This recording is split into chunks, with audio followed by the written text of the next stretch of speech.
The show begins.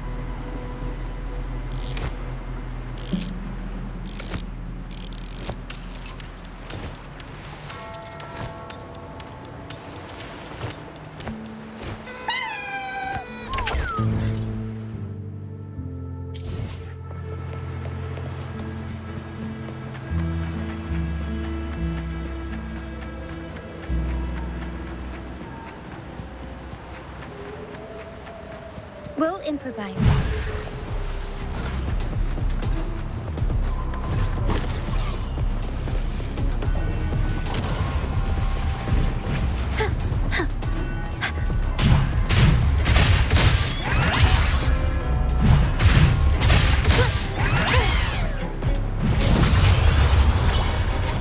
Mamma mia!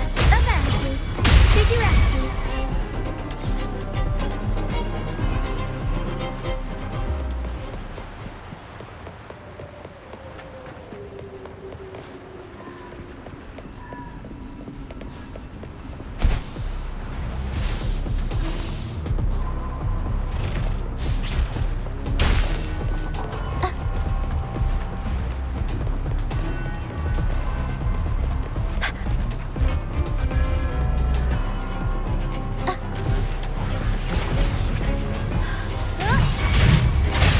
Let me be your blade. Tempest! Arrow stamp!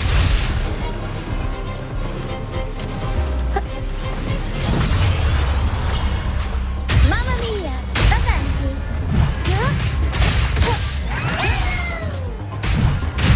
Improv performance! Up we go, Caro! Mamma mia! Avanti! Figurati! Tacit discords. Watch out! What? I can't control my forte.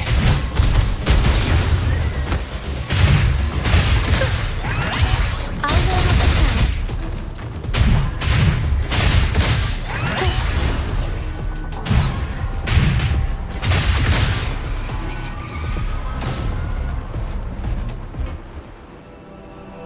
The high levels of corrupted remnant energy in the mist are disrupting our frequency stability.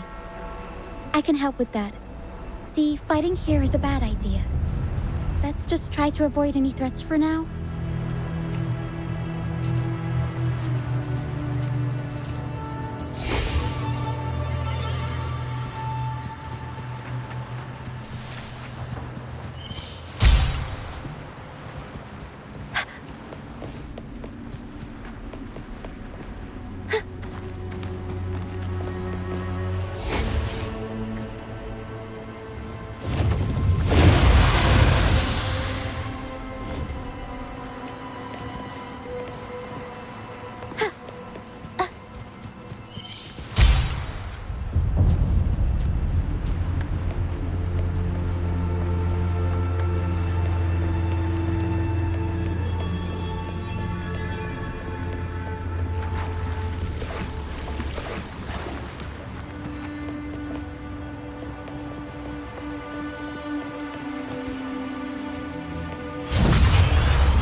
Come, play with me. Look for me. Don't worry. They're just reverberations. Potential tacit discords in the making. Some of them are actually our friends. We can follow them to find our way out. Come, play with me. Look for me. I'm here.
Did it lead us this way because it sensed the dragon?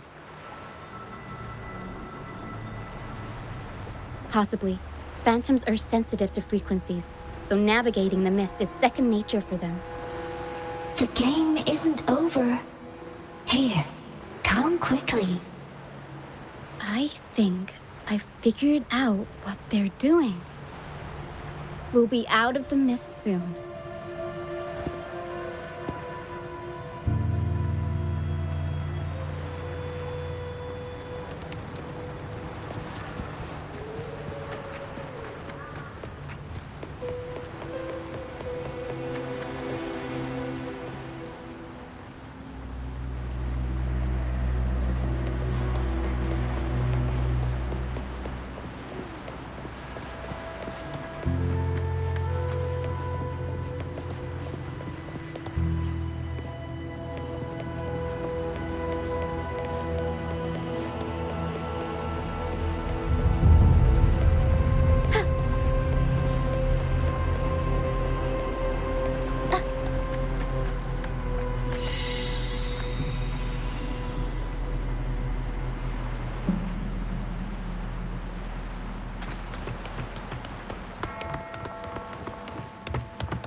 Rochia, you found me.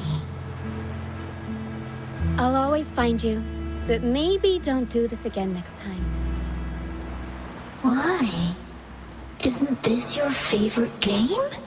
I wanted to play with you. I know, but as your friend, I worry about your safety. My friend? Excuse me.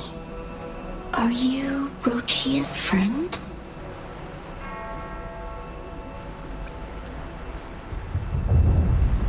Ah, how wonderful. You're not alone anymore, Rochia.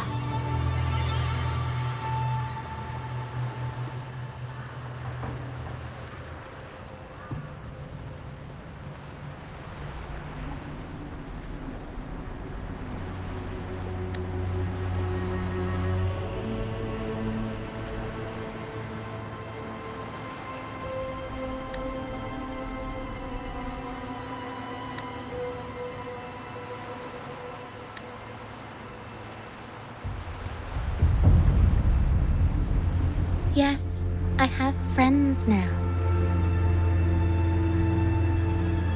I'm so happy for you. All is well. Fly, fly to the high heavens. We are born free, and our souls will soar even in death.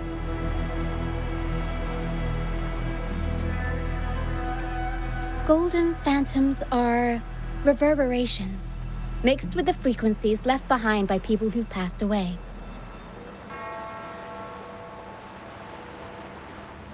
When someone dies, the reverberations linger. Usually, they merge into the same cacophony of frequencies that spawns tacit discords.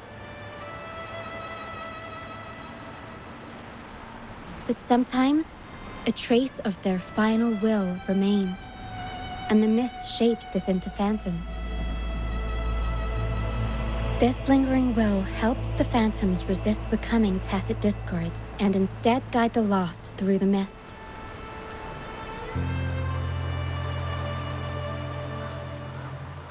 If the mist clears, they'll vanish. If the mist lingers, their fate is sealed. It will only be a matter of time before they merge with other reverberations and become tacit discords.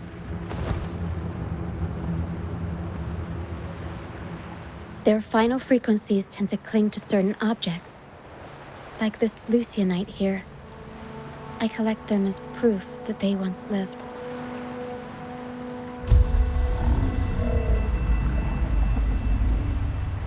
Otherwise, the dragon will devour every last trace of their frequency.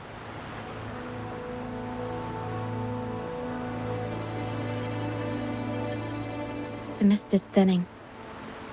That stranded ship ahead looks like...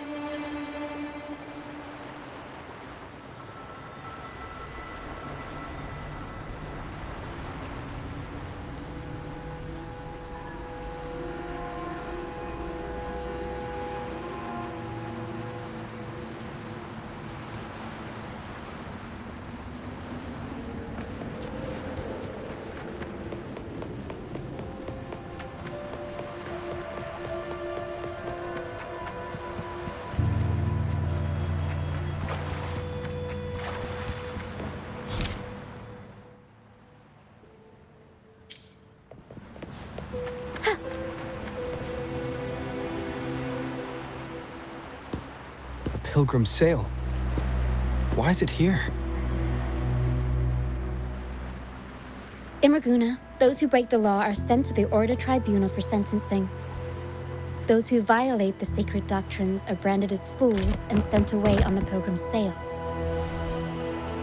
It's said that when the first dark tide ravaged Renacida, the first Primus followed the currents on a rickety boat and met the Sentinel in person. That's where the Pilgrim's sail tradition came from. Now the fools retrace the Primus's journey, reflecting on their mistakes along the way. There's a strong undercurrent around this isle, likely caused by that first dark tide. It drags all Pilgrim sails here unless the ship's course is altered.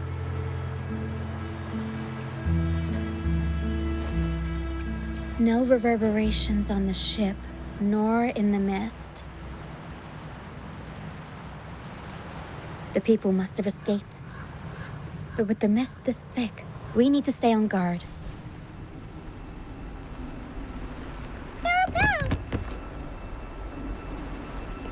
This way. Head to the lighthouse. I hear the sounds of fighting. Watch out. Tacit discords are gathering. Looks like our brief intermission is over. Time to let the ghosts have their moment on stage. Come on then, let the flames of battle ignite our souls! Wait, is that Brant? Only Brant would call them ghosts with that kind of flair. It must be him. But I can't tell where he is in the mist. Anyway, let's deal with the trouble here first before we go look for him.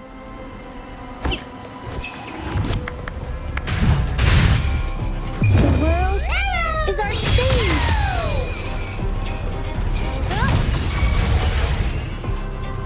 Surprise! Mamma mia! Avanti! Figurati! Oh! Bring it on!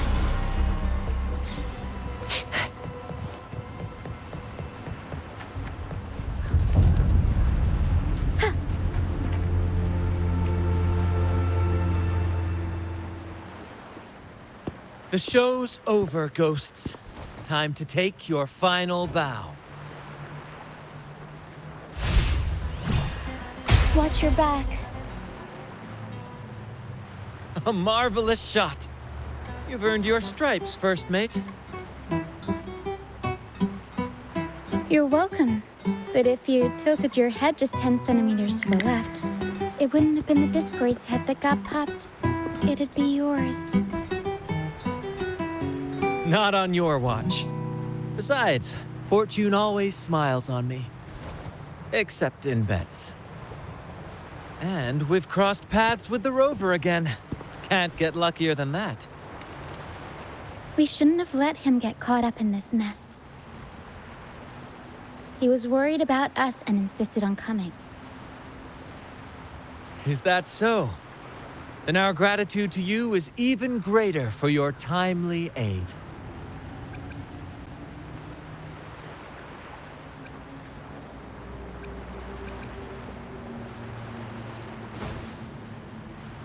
To find the brightest truth, one must delve into the deepest shadows.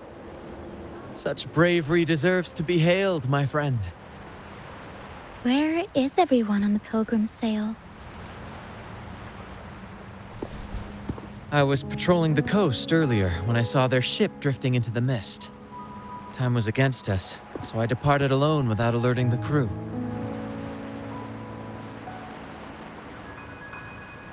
Thank you. Don't be afraid. You're safe with us. You've got some skill, you know, holding your own for so long in a trial against the Tacit Discords. Trial? I don't buy into the Order's nonsense. I've worked hard all my life and stayed true to the Order's teachings about forsaking earthly pleasures for divine favor. And what do I get in return? Heavier taxes. When pirates ransacked my merchant fleet, leaving me with nothing, I turned to the Order for help.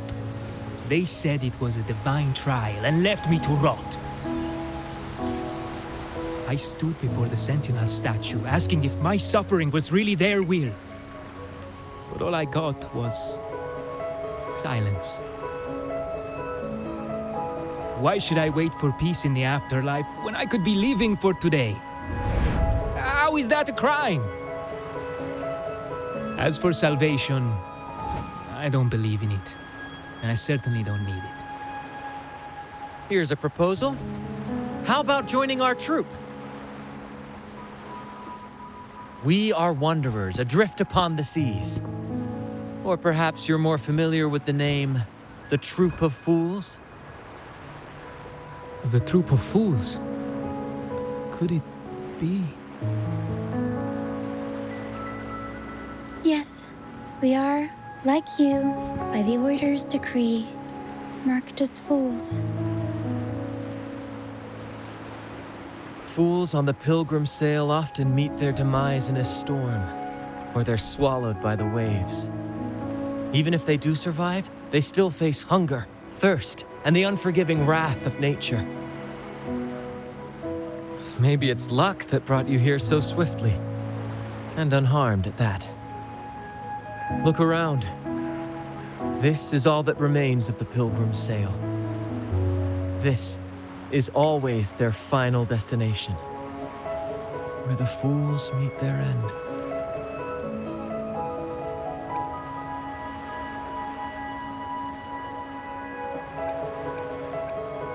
Yes, the pilgrimage is nothing but a banishment in disguise.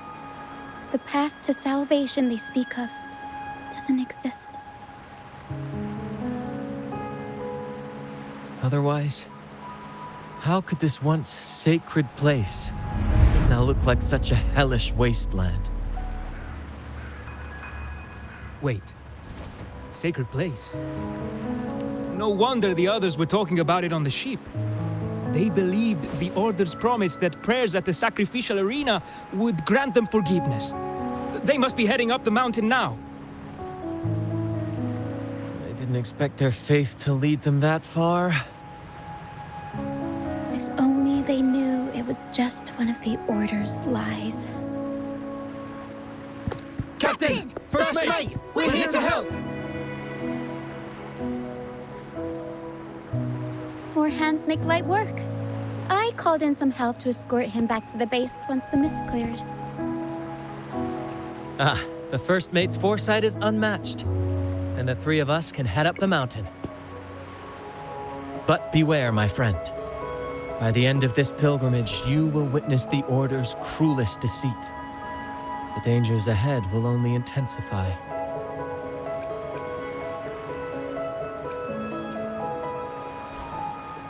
Please, save them. I hope it's not too late. Don't worry. There's more to our troop than you think.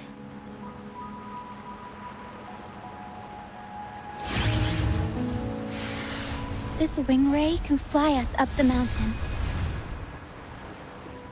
You two go first. You'll find I'm very convenient to bring along. All right then. All hands, prepare to ascend.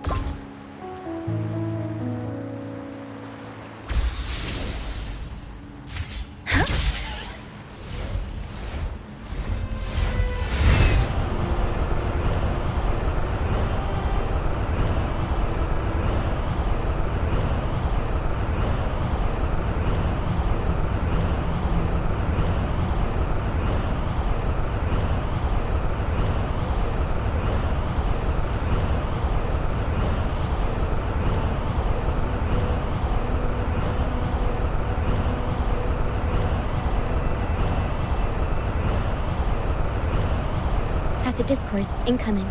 Stay alert, everyone. We'll improvise.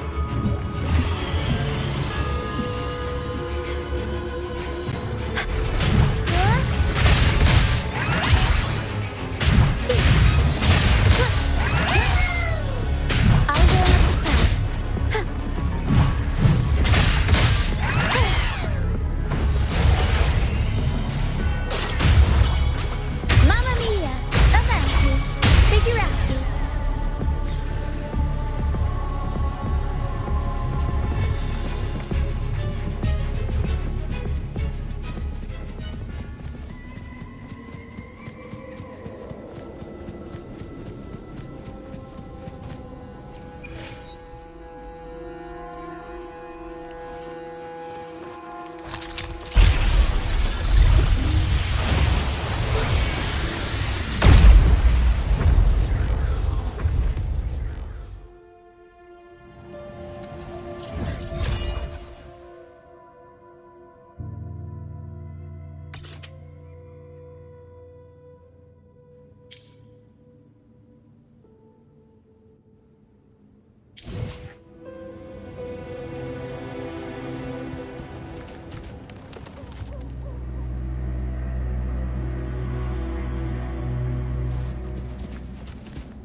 These are human footprints. Looks like they're heading to the arena. This is the only way up. Let's pick up the pace.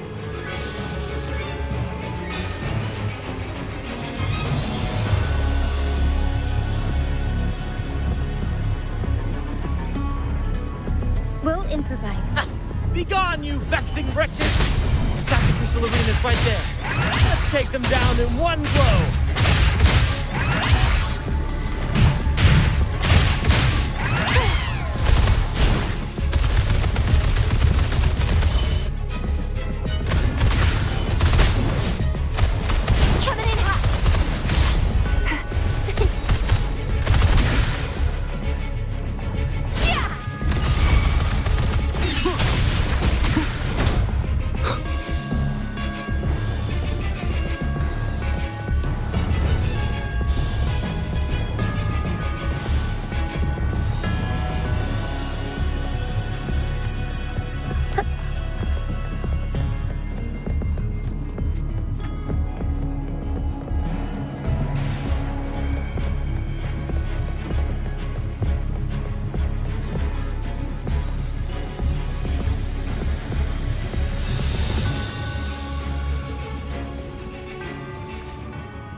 Divinity above, please have mercy on me.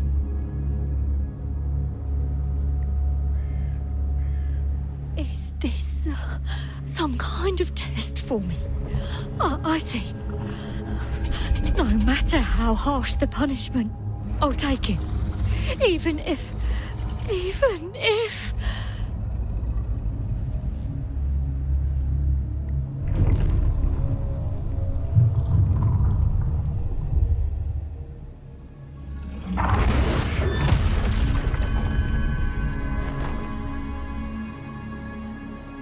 Even if it means death?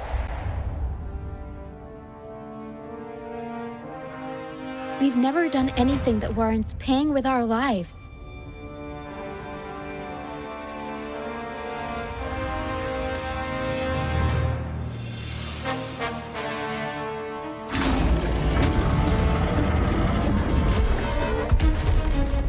I'd wager mercy isn't on the table.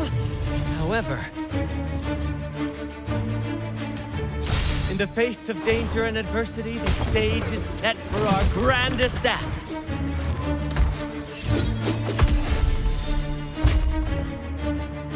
Brant, you handle the tacit discords. I've got the dragon. Of course, but with all due respect, shouldn't the captain be the one giving the orders? Just playing to our strengths. Take it, or I'll spill the beans about your wine stash.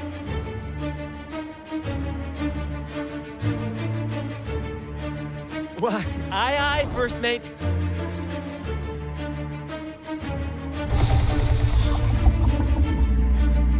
It's time to pay for what you've done, Dragon of Dirge.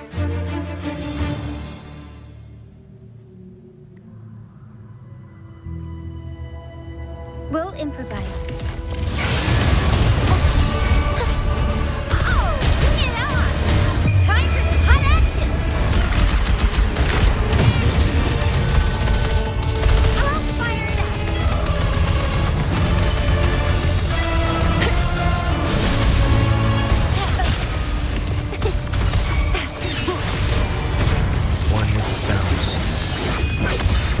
Shall whisper. Let be your blade. Shape the shapeless.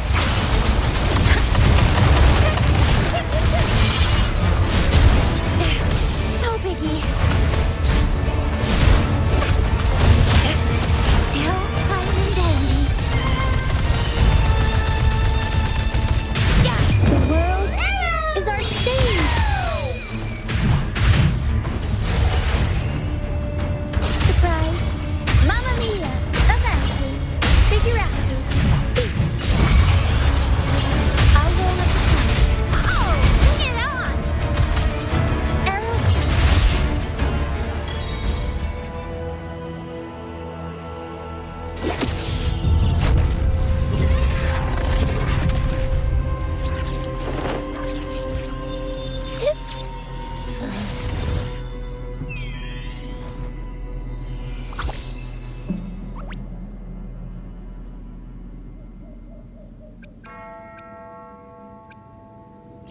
Of course!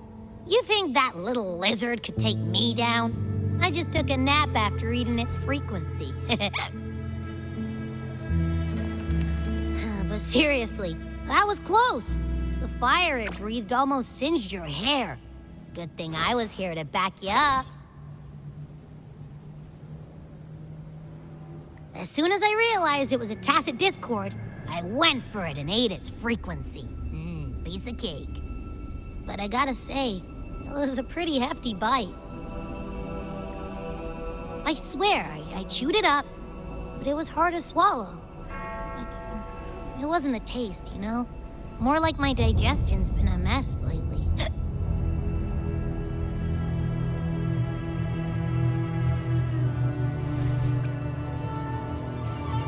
That's not the point. The real deal is, I found something crazy in its frequency. You said you somehow experienced empathy with the tacit discord back in Jinzhou, right? How about trying that again with this guy?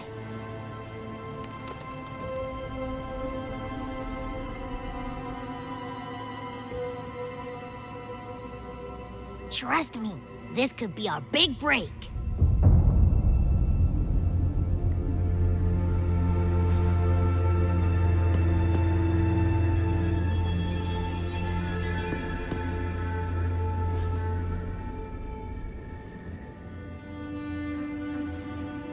Gehenna, a wretched soul mourned by none. You are reborn to fulfill our sacred rite, illuminate the path of salvation. Become the fiery hand of judgment, purging all transgressions. Cleanse every soul ensnared by their own indulgence.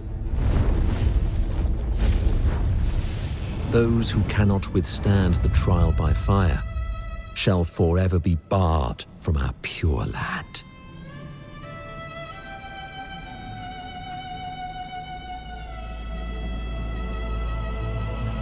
See? I wasn't lying.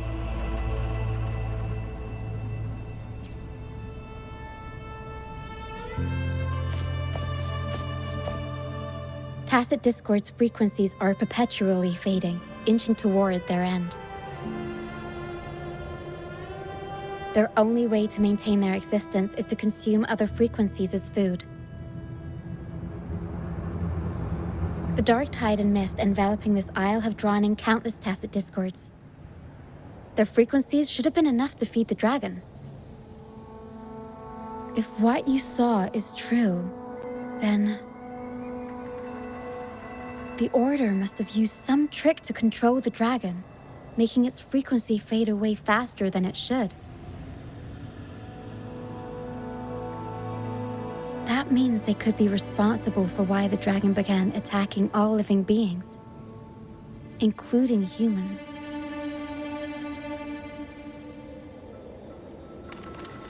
In time, it ended up becoming a harbinger of death.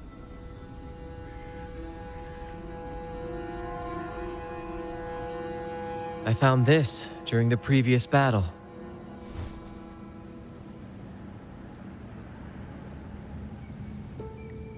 It seems the Fraxidus had their hand in this case as well.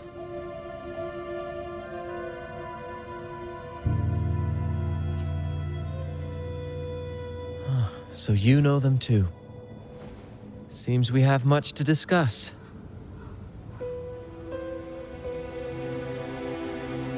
Our troop usually earns a living by performing on the nearby islands. Sometimes we take on escort missions for merchant ships as well. That's how we first got acquainted with the Fraxidus.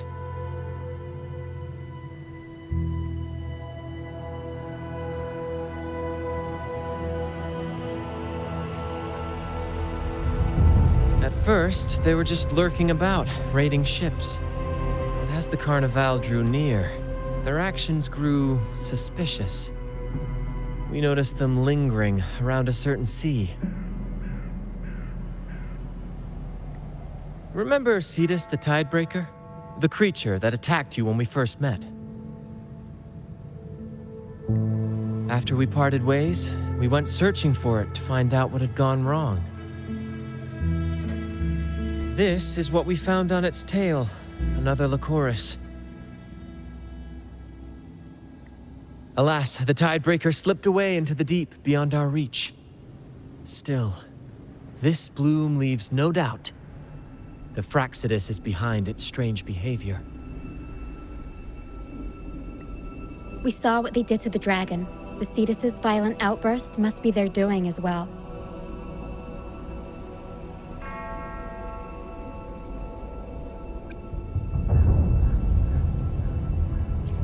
They say the Carnival is a ceremony to resonate with the Sentinel. Those who claim the laurel may be graced with a miracle, a direct communion with the divine. At first, we thought you were merely a curious traveler, intrigued by the Carnival and our Sentinel. But now, seeing how far you've come, there's more to your quest, isn't there? Our troop has always sought the laurel, and we won't sit back while others threaten the Carnival.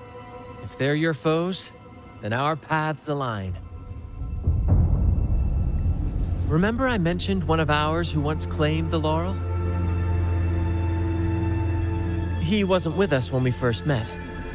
But once we reach our base, you can speak with him about the Sentinel.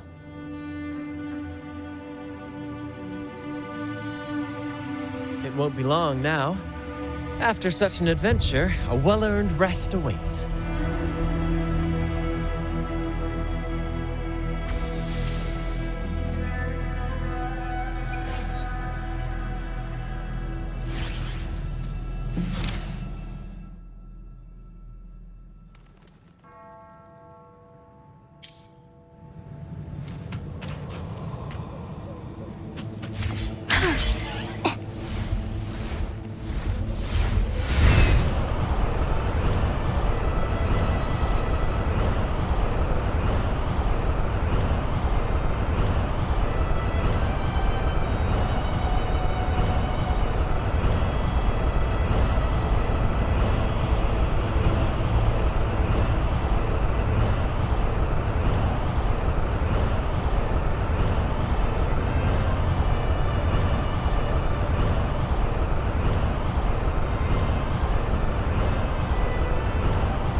Here we are, ladies and gentlemen. Allow me to present to you our sanctuary, a haven for all the surviving fools at the edge of the world.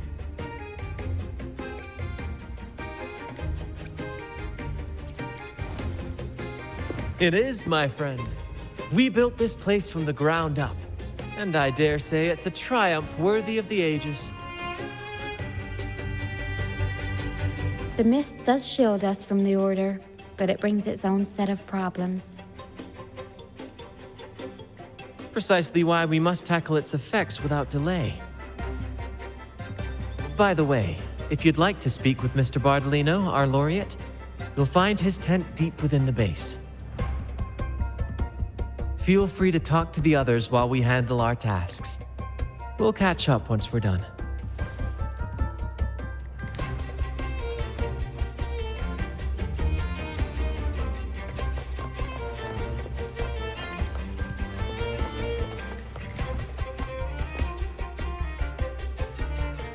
Welcome back, Brent. I heard a lot of voices coming from the mist. It's scary. Don't be afraid, Morias. They're all friends from the troop. People we've sailed with. You said you want to be a captain, right? Sailing has its own trials. Sea monsters, storms, whirlpools, undercurrents, you name it. When such challenges arise, you've got to trust your helm and your crew.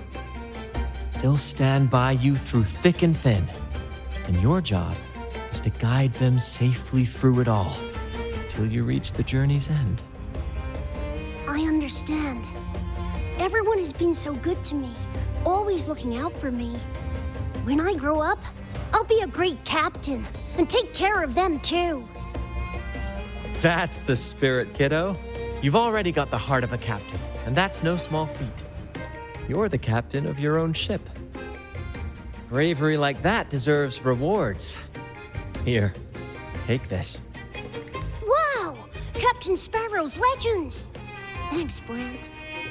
And can I maybe have a sip of the stuff you like to drink? The troop strength? Well, that's a special brew for captains who face the fiercest storms. When you're ready, your own glass of troop strength will be waiting. Really? I'll work for it. As the captain, it is my duty to be the crew's compass. This face must not show fear or sorrow. Those who did make it have their own dreams to chase. Some will eventually leave to follow the call of their hearts, their silhouettes forever etched into the mist. We hope they find their promised lands. The troop may be a safe harbor, but it's certainly not the final destination of their journey. We honor their names and stories in our plays, passing their legacy down through the crew. Beriardi the Fire Eater, Toscanini the Night Watcher, Fernando the Fish Killer. Their stories remain vivid in my memory. One day, I'll compile them into a book, mark my words. Over the years, we've bid farewell to many and welcomed countless new faces. Seems this cycle will never end. When I was a boy, I saw the Sentinel's statue in the Cathedral of Mercury. Curiosity led me to point at the statue and ask, how can you say it's the Sentinel when no one has ever laid eyes on it? I didn't know the consequences that would follow. That question earned me a pilgrimage. At the time, I thought it was some grand adventure. On the pilgrim sail, I was cared for by other fools who shared what little they had and shielded me from the grim reality with their kindness and smiles. But all I could do was watch as they passed away one by one. From that day forward, I swore to wipe away the tears of the innocent. Every adventurer needs a rest, and every ship must find a port. For us, that meant finding a sanctuary. When we finally reached this forsaken isle, the destination of our pilgrimage, We fought the Tacit Discords to claim our territory and scavenged what we could from the ship's wreckage. From that, we built all this. Though the night may be long, the dawn always follows. That, my friend, is what we should set our sights on.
Relax, young man.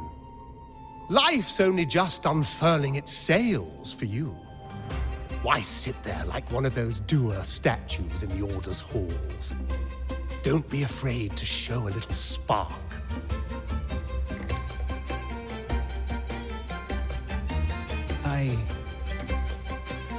I was just thinking about my future. Is Raguna truly lost to me forever? Some have found their way back, but under the Order's watchful eye. Is that really what you want? A life without freedom? Listen, you don't need a grand stage to leave your mark.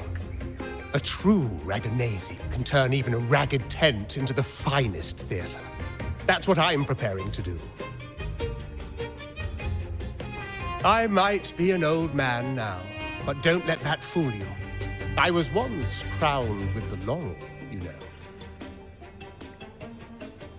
You? Are you Mr. Bardolino? In the flesh. Ha ha ha ha!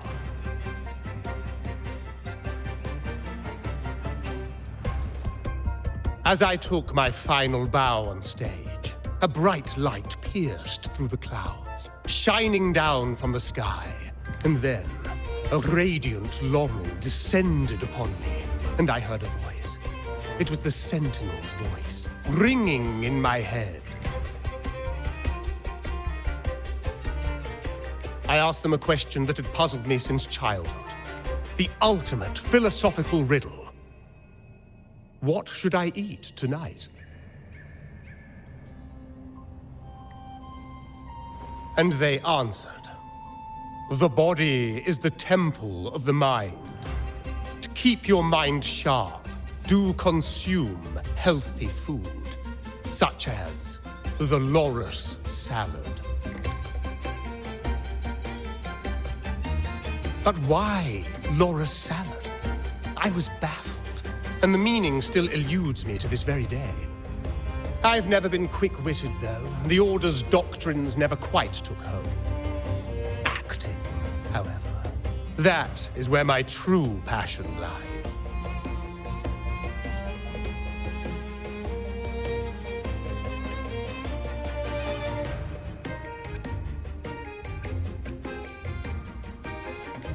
But why did a blessed laureate like you get banished by the Order? Back when I won the laurel, Raguna was led by the Holy Maiden. She promoted all sorts of grand celebrations during the Carnival, an unceasing tide of revelry. Stages sprang up on every corner of the city, performances dancing through the streets, and shops adorned in vibrant hues. Even on rainy nights, you could still hear music playing in the square. Some performers wove their critiques into their acts. Sharp as she was, the Holy Maiden noticed. She refined city policy with each whisper of dissent. Those were the golden days, my friend.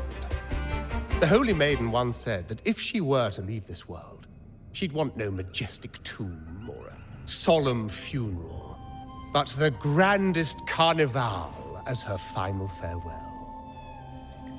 And then, she really did leave us. The current Primus took her place, and in the name of mourning the Holy Maiden, issued all sorts of bans on the carnival.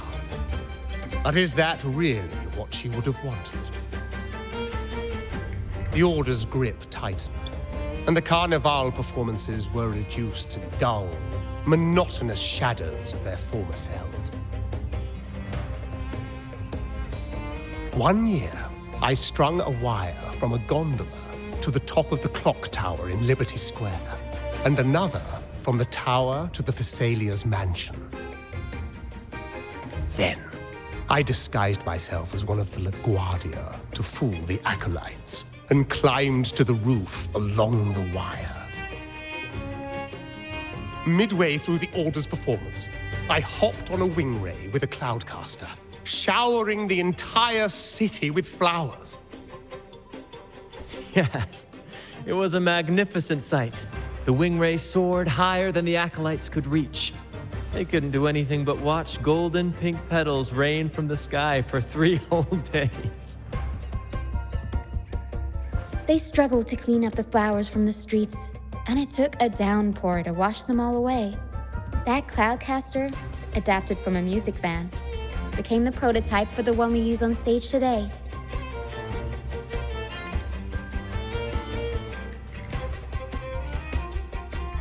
But that's all in the past. To this day, I'm still not sure what crime they pinned on me. Maybe walking the wire without protection? Anyway, I'm just an old relic now. But you lot, you're the main characters of this era, facing down every obstacle with fire in your bellies. But isn't our fate already sealed? Without the so-called salvation the Order preaches, we're doomed to our banishment. Just lost souls, dying in obscurity. Life is short, and we weren't born just to atone. The Order may banish us, but they can't take away our right to sing. Death is one of many possible ends, but it's certainly not the worst. Perhaps being forgotten is what the Order wanted for us. They want to erase all traces of our existence, grind us into dust and drag us into the abyss. But we'll fight the tide and live our lives to the fullest. Members of the troupe may come and go, but they never truly left us. Their deeds and songs are passed down through the ages. One day, our voices will echo across every land. Our words will reach every corner of the world. And by then, even the tacit discords in the stormy sea will know our names. That's the spirit, boy! Even if I can't earn myself a proper title, I'll become Rinasita's most enigmatic legend. When I'm gone, I'll leave behind a coffin that sings. Or maybe turn into a lark, singing every day and night.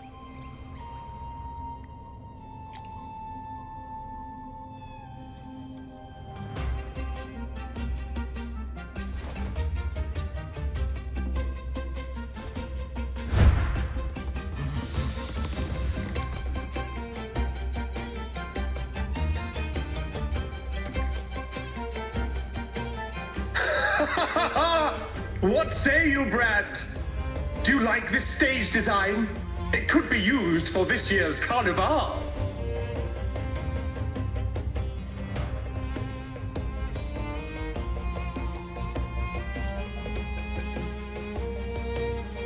Our little chat reminded me of those good old days. So why not relive that scene I just mentioned?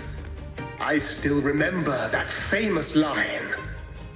Even without wings, we can still soar to the heavens. Now that you mention it, that is a very good question.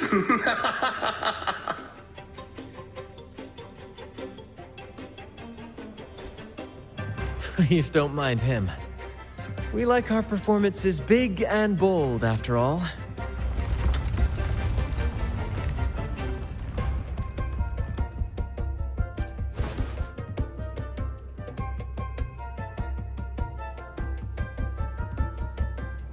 That fight with the dragon probably messed with the mountain's stability.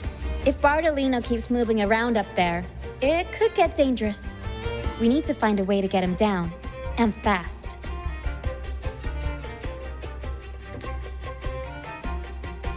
We might need your help with this. Tara should have some useful items in her box.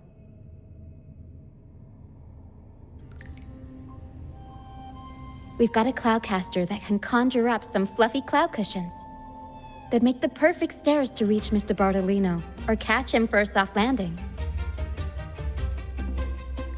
But some of its parts have been borrowed by other troop members.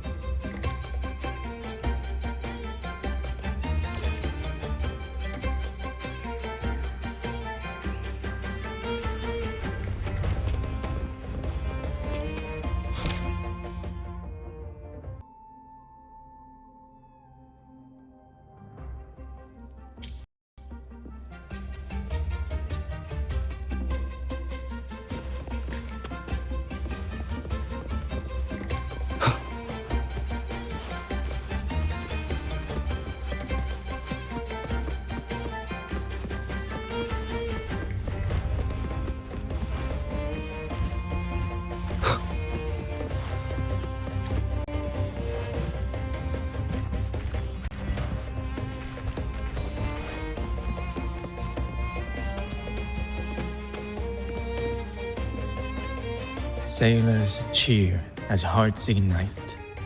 Soon we'll break these chains so tight. Oh, hello. I'm writing a sea shanty. Did you know Raguna Gondolier songs are usually in 3/4 time? Matches the flow of water perfectly. When they row, their strokes go slow dip, quick lift, which fits that rhythm. But for our troop, we use a 4/4 signature with strong and weak beats. It's catchy and perfect for sailors to sing along to as we work together to tackle the waves. Sailors cheer as hearts ignite. Soon we'll break these chains so tight. Set the course, embrace the storm, sailing on till light is born.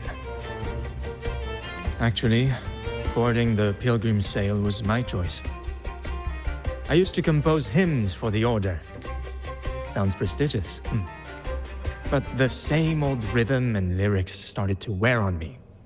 Music should be alive. So, I decided to take the pilgrimage, believing I'd find new inspiration from the divinity. You probably already know what the pilgrimage really is. I was foolish to believe the order's lies. But luckily, the troop found me and brought me in. Have you seen any of our performances, perhaps? We don't do those lofty soliloquies that give you existential dread. That doesn't mean our plays are shallow. They're just more hopeful and speak directly to the heart. We do commedia improviso, a style of play that's all about those fleeting, beautiful moments of everyday life. We sing of love that endures, enemies who become allies in the fight against evil. The Order may scoff at such stories, but they're real, human stories, full of ambition, dignity, and everything that makes us human. Traveling with the troop, I've learned to see the beauty in the small things, and I've met people facing similar and unique life struggles. Only those who walk in the fields can really see how the crops grow. It's the same with music. You can't truly know it until you've listened. That's why I'm always chatting with the crew, gathering ideas for my ballads and shanties, the true rhyme of our time. Sailors cheer as hearts ignite. Soon we'll break these chains so tight. Set the course, embrace the storm, sailing on till light is born. The Cloudcaster. Oh, I use its base as a desk. Our first mate lent it to me so I could write more comfortably. Here it is. Careful, it's heavy.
I'd rather be a wild flower, ignored by all in my own power, than a rose that bends and sways, bathed in grace, but lost in dismay. Isn't it obvious?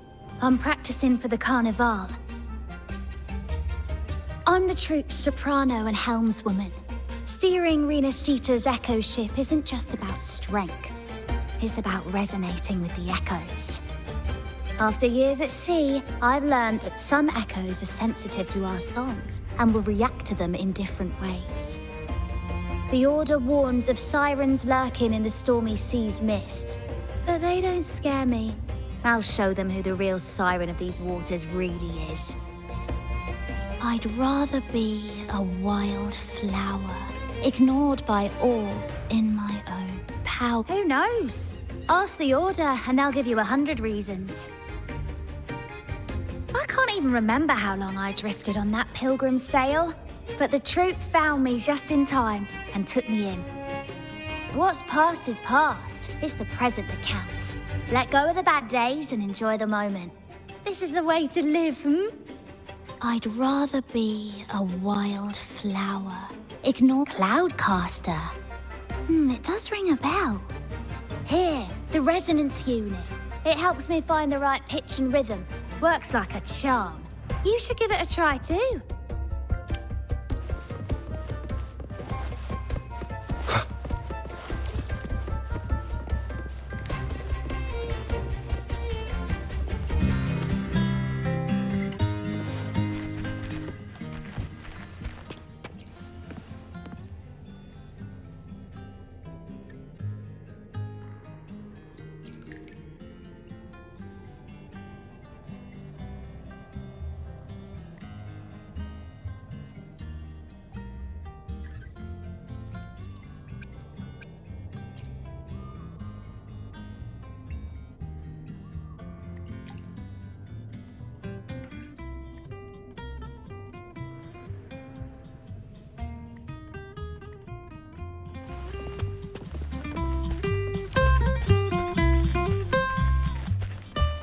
Wind, guide me.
Come on, fish. Come to my net. Me? Just prepping dinner. The storm's passed, so it's the perfect time for fishing. The captain once told me a secret. The fiercer the storm, the more fish it brings. Sometimes we even see fish swept up by the wind, raining down from the sky. Usually, yeah. But when we dock on an island, the captain and first mate will buy some other food from the locals. Come on, fish! Come to my net! Back in Ragoona, I was just a fledgling fisherman when I accidentally caught an Arasti.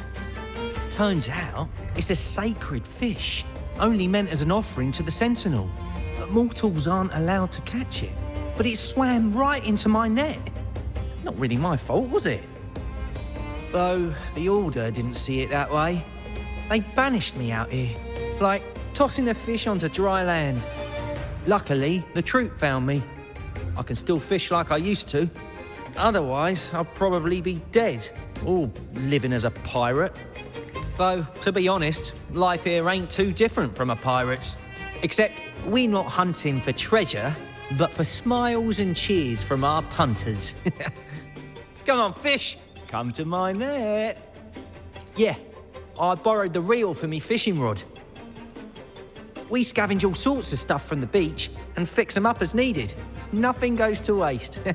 Don't be fooled by appearances. This stuff can be pretty versatile. Good. We have all the parts now. Time to work, Pero.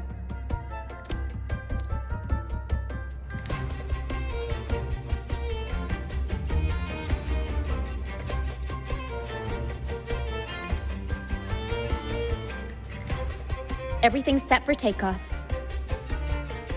Let's position a cloud cushion beneath Mr. Bardolino. Then we'll pop the balloons and bring him down safely.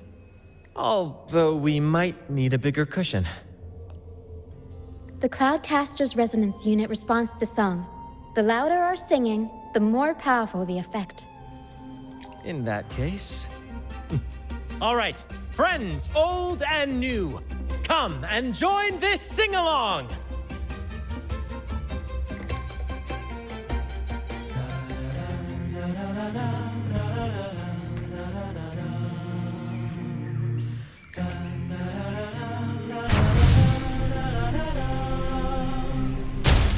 Bullseye! How about showing off that aim again with the rest of the balloons?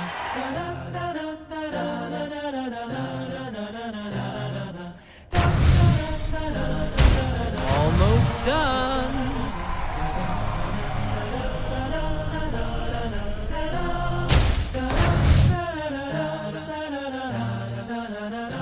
Oh, thank you, dear boy. You helped me complete this performance and fulfill one of my dearest wishes. Please, I'll gladly give you my most prized possession.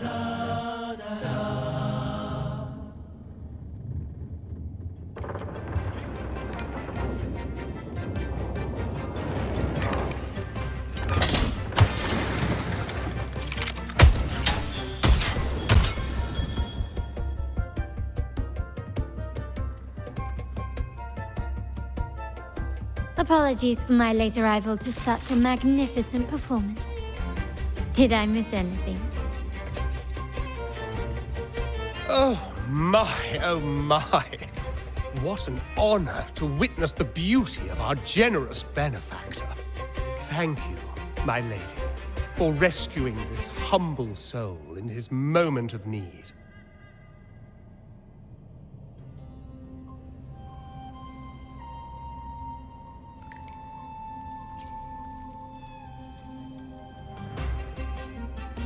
You flatter me. The family's protection extends to all who stand by us.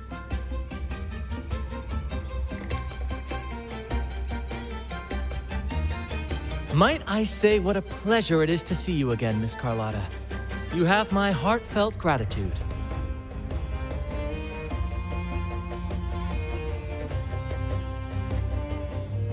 Is everything going smoothly with your family, Miss Carlotta? Yes, thank you. The Order's scheme was uncovered as planned. Uncle Capulet was rescued, and Grandfather has handled the rest. I still owe you thanks for improvising with me in front of that priest.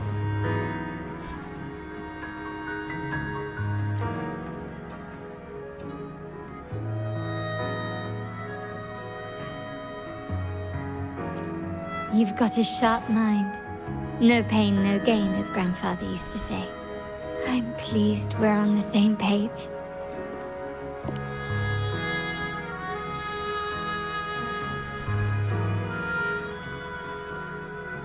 Your kindness is much appreciated.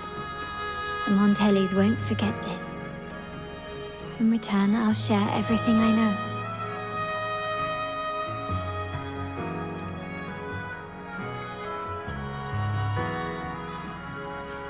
I believe you've noticed that the Order has been undermining the family under the guise of its doctrines. Alienation, monopolization, just a few tricks up their sleeve. Their true motives, however, run deeper. Their alliance with the Fraxidus speaks volumes.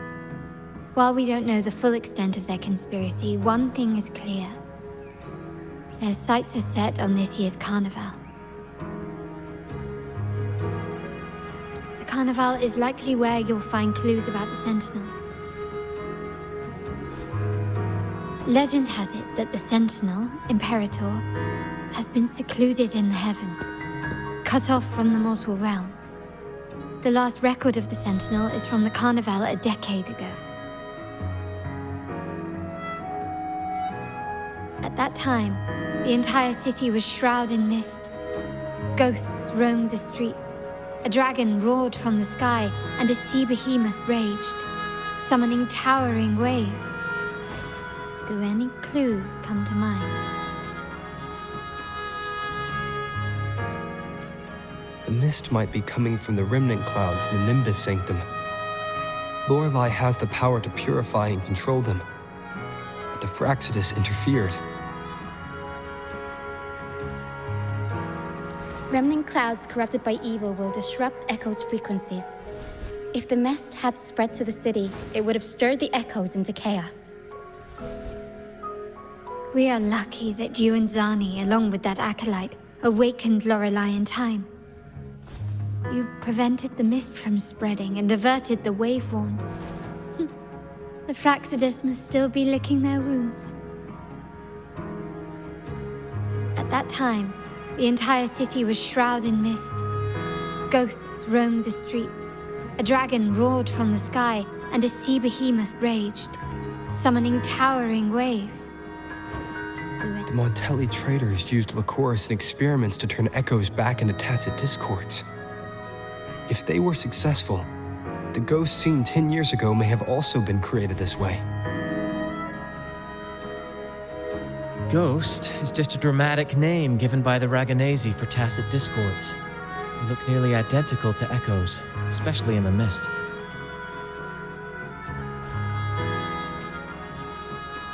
With your help, Grandfather has thwarted their plan. No corrupted echoes will appear at this year's carnival. At that time, the entire city was shrouded in mist. Ghosts roamed the streets.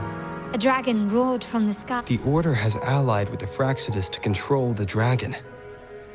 From what I saw when I connected with its frequency, they might be planning to command it to attack Raguna during the Carnival. After the tacit discords took over this isle, the Order used them as an excuse to forbid any entry. It might be their way of concealing the dragon's existence. But without the Lycoris, the Dragon of Dirge is now off the table.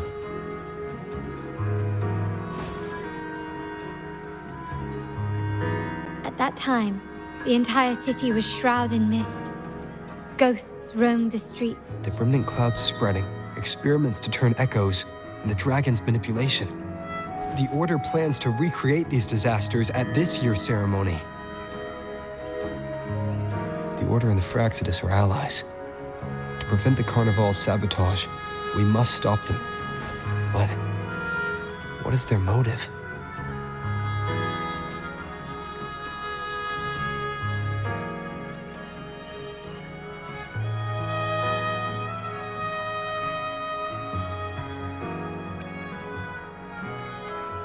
The Primus called it a divine punishment, and took the opportunity to appear as a savior. A perfect way to build legitimacy.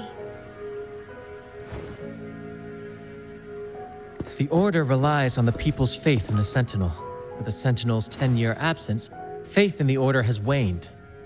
They must be desperate to restore that trust. It is for this reason that the Order has been forced to revive the festival. Let's consider the implications.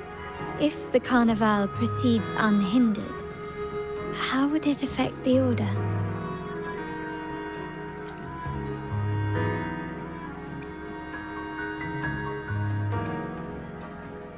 The current Primus claims to be the Enlightened One, the Sentinel's Resonator. However, Based on the prophecy we found in the ruins, this role is meant for the young maiden who is destined to heed the divine oracles during the Carnival. The Carnival is the only time humans can directly communicate with the Sentinel. Normally, it's the Primus who conveys the Sentinel's words. A successful Carnival offers a chance for citizens to meet the Sentinel in person. But for the Primus, and possibly the Order, it poses a threat if they've been fabricating the oracles. To sabotage it while still maintaining their authority, they partnered with the Fraxidus. The Fraxidus will cause chaos during the Carnival, and the Order will swoop in as the saviors, restoring public trust just as they did before. So far, you have helped us crush 3 of their schemes, but one remains.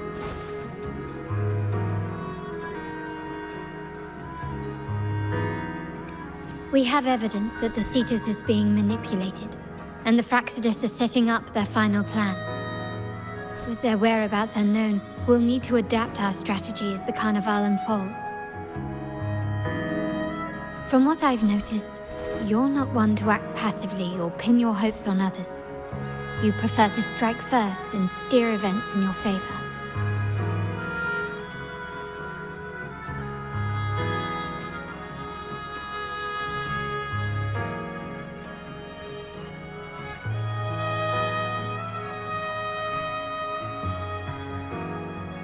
Winning the laurel might give you the chance to talk with the Sentinel. The Sentinel's resonator may also be present, so...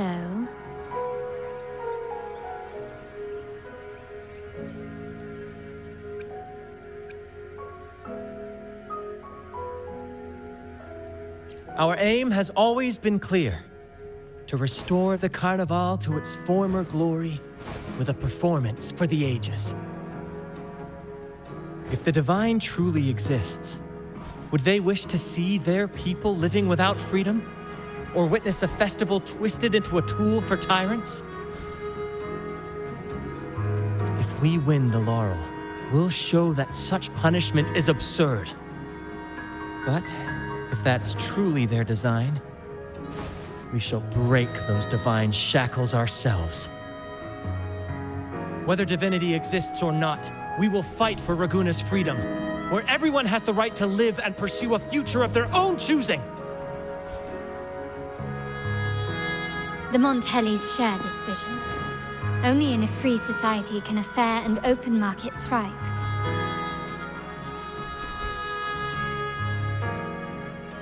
However, the troop alone is too weak. The family is under close watch and our enemy hides in the shadows. We need your strength to find our way forward. Thank you. I'm pleased we've reached an agreement once more.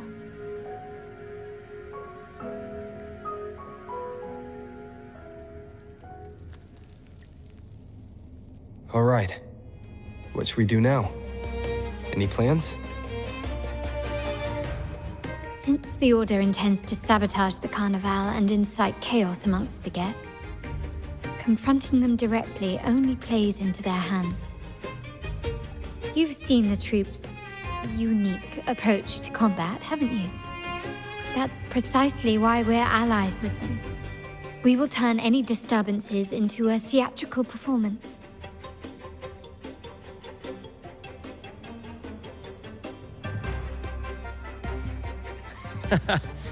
I can see our friend here is still a bit confused. No worries, my dear boy. We'll have a quick rehearsal before the Carnival begins. Speaking of which, Ms. Carlotta, would you honor us by joining our performance? Me? I do have some stage experience, though I must confess I may be a bit out of practice. We don't know what challenges we'll face, so your help will be needed, Miss Carlotta. Plus, it's a chance for you to get to know our methods. if you insist. Wonderful! As the festivities continue, if you're both ready, please join us on the stage of the troop liner.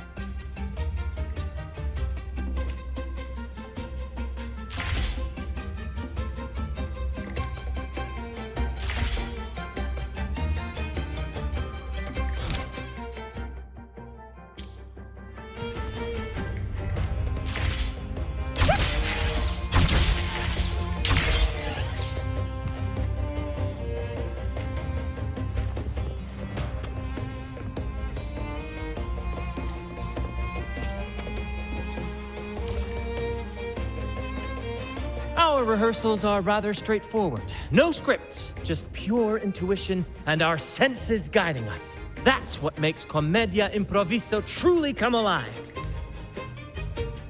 For our improvised comedy, we start with a theme. From there, we build our lines and act on the fly, responding to the unfolding show and audience reactions.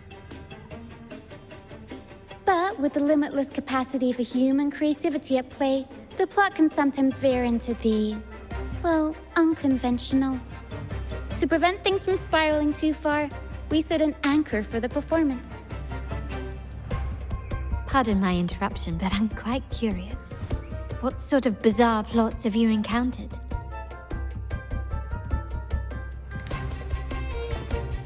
Well, something like a humble craftsman from a small town sets sail on a rainy night, stumbles upon ancient ruins, is reincarnated with superpowers, and then decides to conquer the galaxy, becoming the Emperor of the Stars.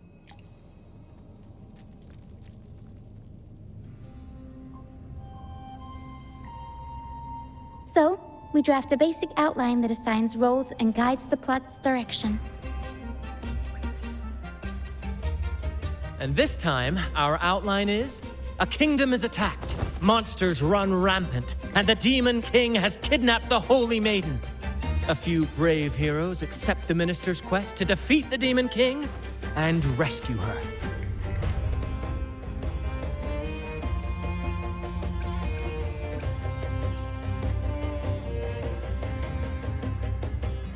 This outline holds special meaning. We want to pay tribute to the play once performed by the Blessed Maiden herself, which was also about a hero facing a Demon King. Good people have their wishes fulfilled, heroes appear in a time of crisis, justice triumphs over evil, and united friends are undefeatable. This is the tale the Blessed Maiden once told, and it's a universal story we want to portray. To me, the world is a stage, and performing is much like combat. Coordinated movements, quick thinking, sharp reflexes, and, above all, trust in your allies. What I'm getting at is that you both are very skilled and capable. We don't have many do's and don'ts. So relax and express yourselves freely on stage. This rehearsal is to help you get familiar with basic stage movements, techniques, and the troupe style, and to build good rapport. Exactly. I'll handle the stage lighting, Brant will narrate, and the rest will take on the role of the audience.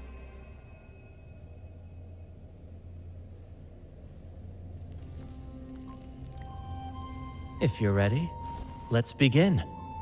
Everyone, a big round of applause to welcome the Rover and Miss Carlotta on stage!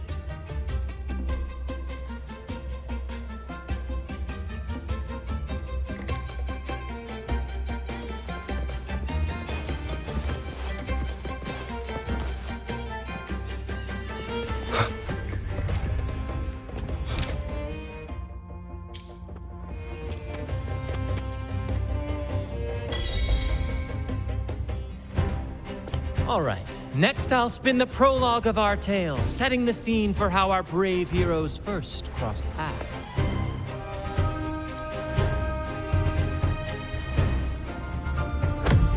Once upon a time, a hero roamed the world. Undaunted by the lack of a divine vessel, he embarked on a perilous journey across tempestuous seas. alone in the dark, a young girl of untethered spirit soared against towering barriers with wings of defiance. The winds of fate brought them together.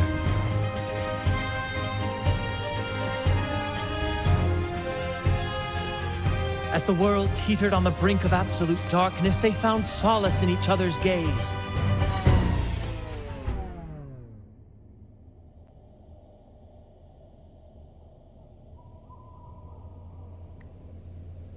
Together they became unshakable allies, standing strong against the tides of fate.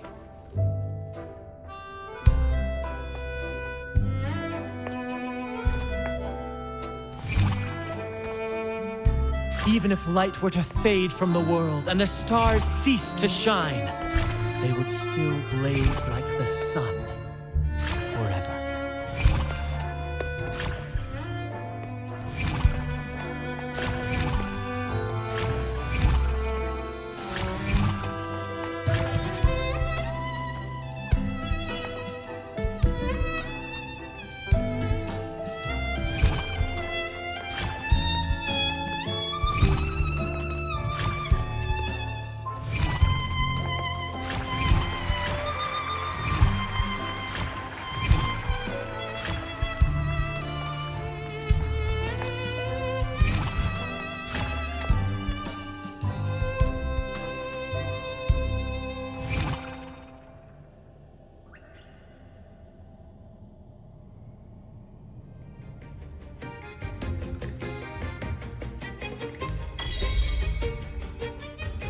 Bravo! Bravo!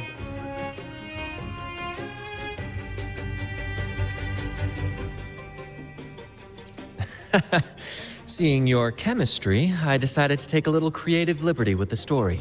Anyway, it didn't stray too far from the outline, right? The thrill of improvisation is in its unpredictability. There's always a rush of excitement with every twist and turn. Your movements were seamless, elegant, and powerful. I'm confident you'll shine at the Carnival. Thank you. It was all thanks to you. You inspired me and kept my spirits high.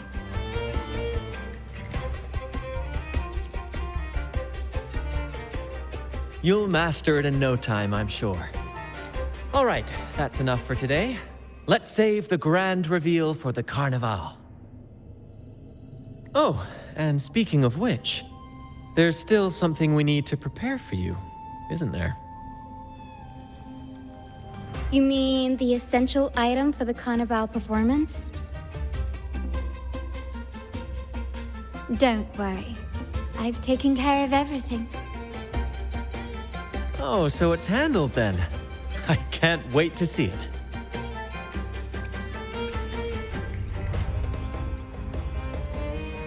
I have a small gift for you. Let's head back to Raguna together, shall we?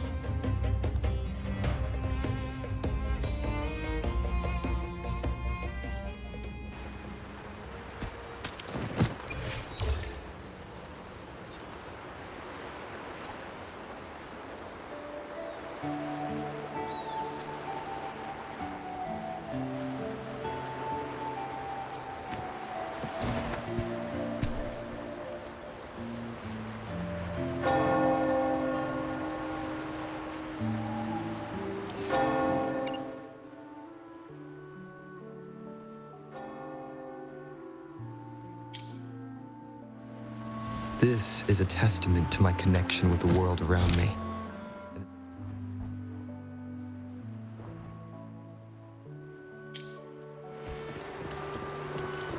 Please, follow me. Where are we going? Please allow me to keep that a secret for now. I wouldn't want to spoil the surprise. But here's a hint. You've been there before.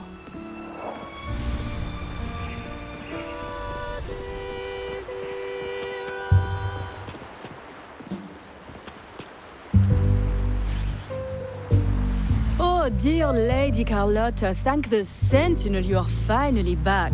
I was just about to close up shop to prepare for tomorrow's carnival. You have completed my request, haven't you? Of course, Lady Carlotta. You should have more faith in my skills. Here you are.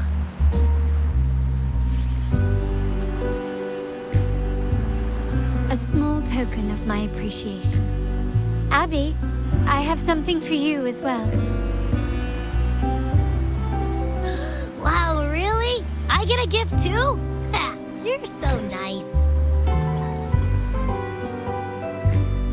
Ah, so that's why Lady Carlotta was so insistent on using only the finest materials and meticulous craftsmanship for this piece.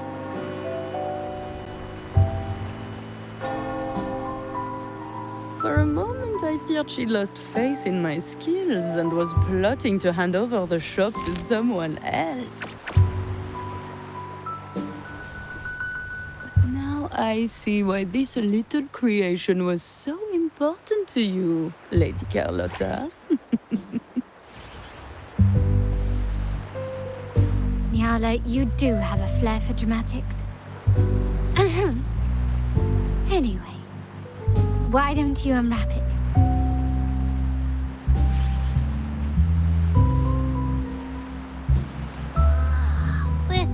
This is... I took the liberty of having Nyala custom make this mask based on my impression of you. I hope it suits your taste.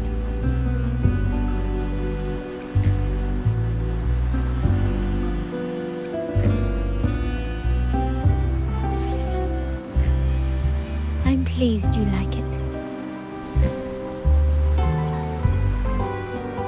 The carnival is a splendid reverie, and the mask is its passport.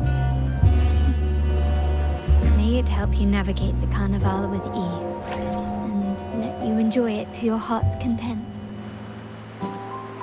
We will, for sure. May I take a bit more of your time? Walk with me through Ragusa tonight. I have some additional information to share with you.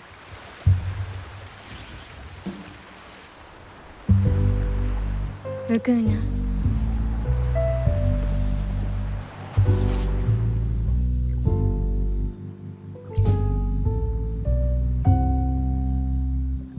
The sapphire that crowns Solaris. The waters of Ragusa serve as a mirror, reflecting the countless faces of this city, much like our own reflections. The people of Ragusa possess a temperament akin to the tides, ever-changing. We like to describe ourselves as drifters of currents. For to us, drifting is not a negative attribute. It speaks to opportunity, to potential. I find it quite charming, much like your alias Rover seems to promise. Our founders went with the flow and discovered these islands. Centuries later, the Montellis too drifted with the currents, acquiring new technologies from distant lands.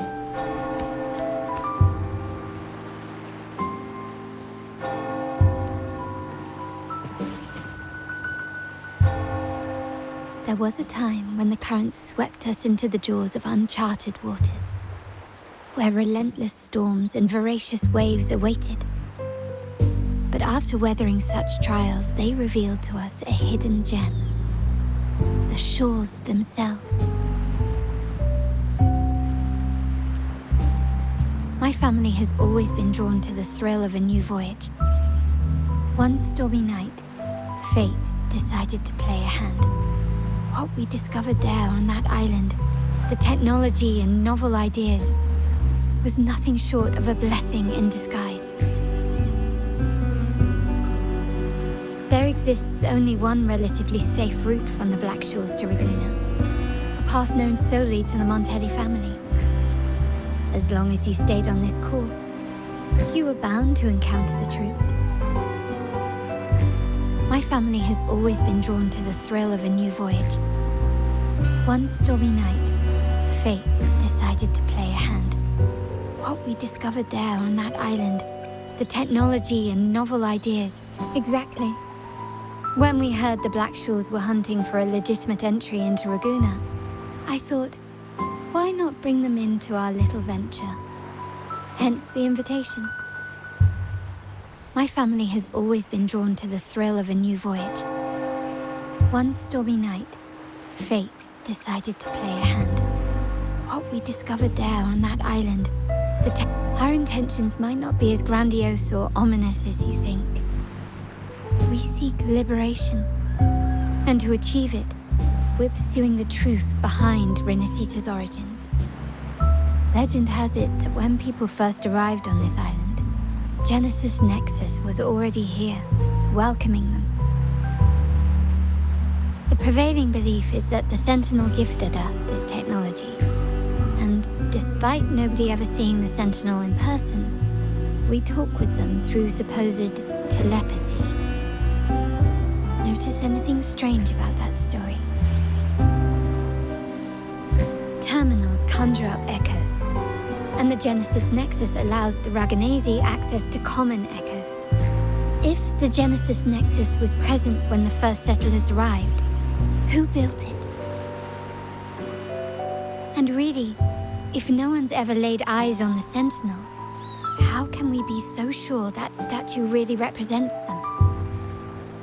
It seems to me the Order might have spun us a tale, hiding the true origins behind their grand myths.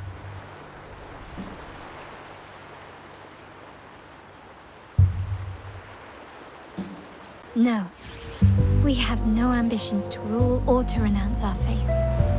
And really, this city should not be ruled by any one entity. The hour grows late.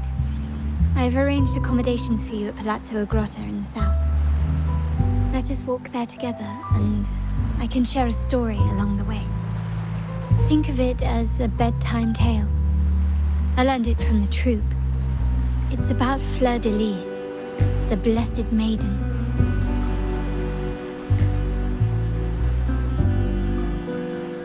Once, the Blessed Maiden was just a simple peasant girl. During the Sentinel's gratitude rite, the young Fleur de Lis managed to sneak past the guards and drink the sacramental wine. Every drop.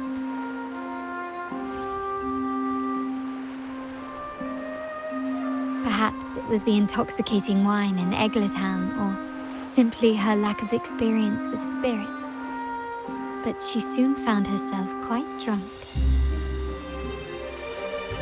Swaying on her feet, she ascended the ceremony's grand platform, lifted her threadbare dress, and began a rather ungainly dance.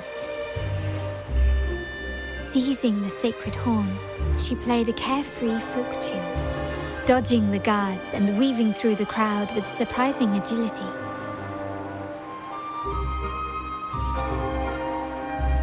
Remarkably, the crowd, as if drawn by an unseen force, followed her lead, transforming the solemn ceremony into a wild parade of cheers and revelry. Naturally, the Order was less than pleased. The pilgrim sale did not yet exist, so Fleur de Lis faced 3 days of confinement. During that time, she used her prison walls as a canvas. That unforgettable day of disordered revelry left a lasting mark on all who witnessed it. Is it not remarkable? A rebellious girl chosen by the Sentinel to become the Blessed Maiden. If the Sentinel indeed permitted such a girl to serve as their spokesperson, it suggests that all this joyous revelry is not something they disdain. Perhaps they too enjoy poetry, painting, tears, laughter, romantic tales of nights, and dancing amidst crowds, much like ourselves.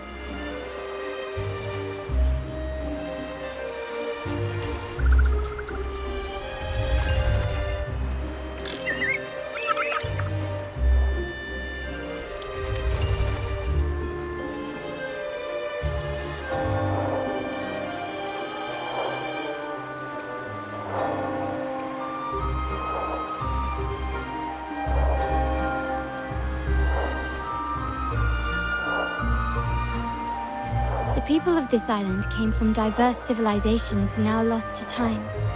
But through plays and tradition, they sought to preserve memories of their heritage.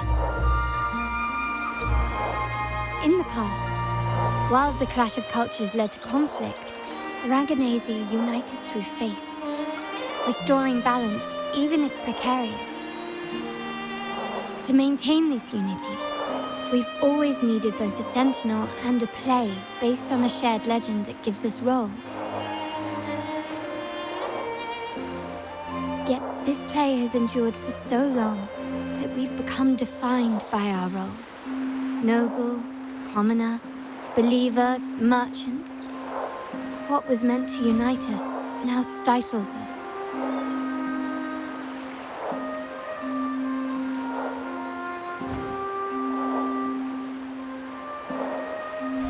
Now, we yearn for a day when we can truly set aside our titles and positions, express our true selves, and join together in celebration.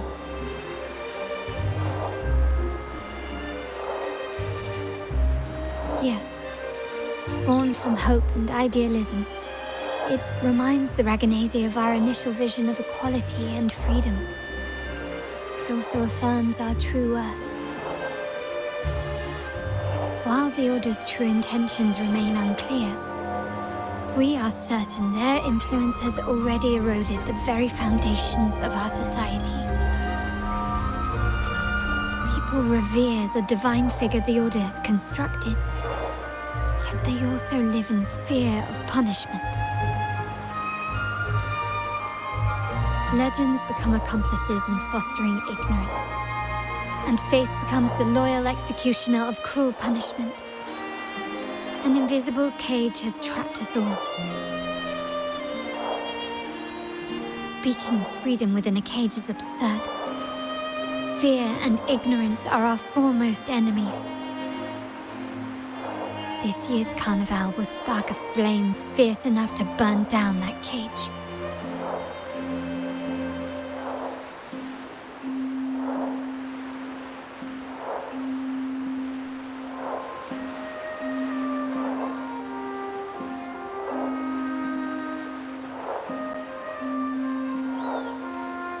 Rest well, and tomorrow we shall take the stage together at the Carnival.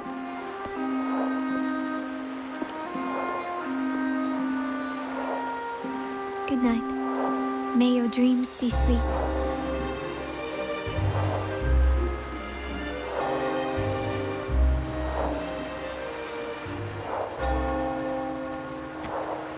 Rest well, and tomorrow we shall take the stage together at the Carnival. Good night. May your dreams be sweet.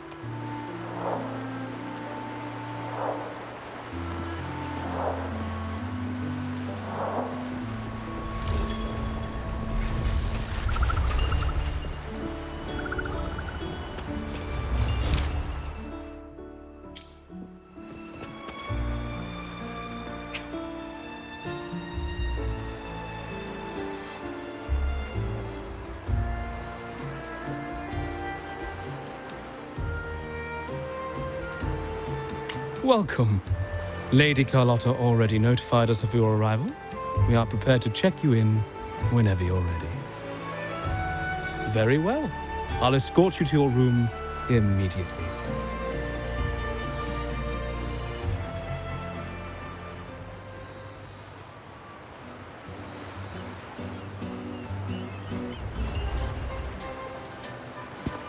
Wow! Is this real? Pinch me! I can't believe how different everything looks. So this is the carnival, huh? Yeah!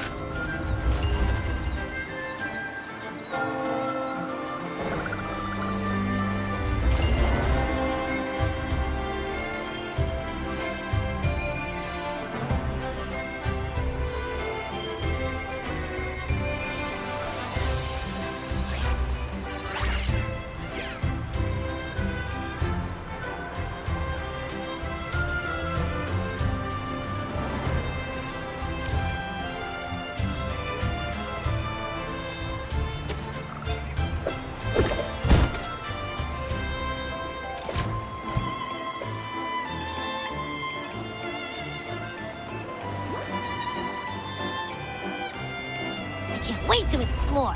Oh, by the way, it's been a while since we last saw Zani and Phoebe. Wonder what they're up to right now. All right, let's go. We should also keep an eye out for anything unusual along the way.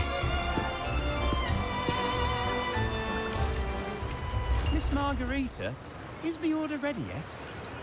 Yeah, I was about to say, I have been waiting quite a while.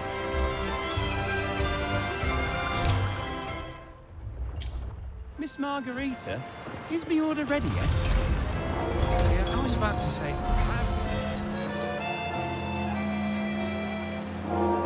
Miss Margarita, is the order ready yet? Yeah, I was about to say, I have been waiting quite a while.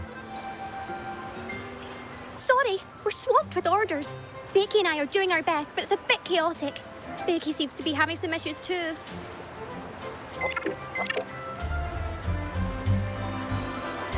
No need to worry. Let me take a look.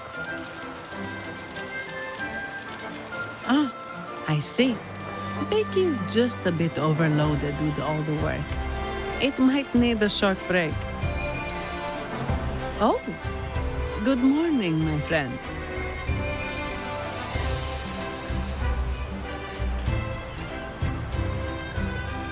I'd love to, really.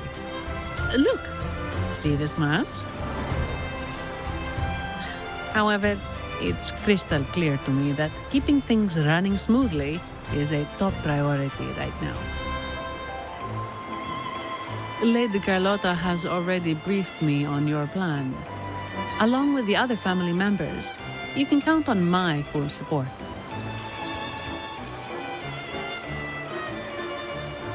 Miss Margarita, is the order ready yet? Yeah, I was about to say, I have been waiting quite a while.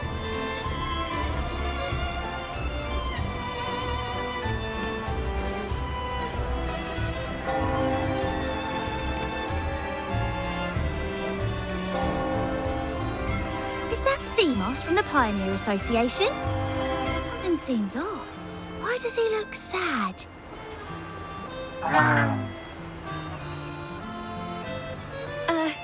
Seamoss has been so busy taking photos for everyone else that he hasn't had the chance to take any himself.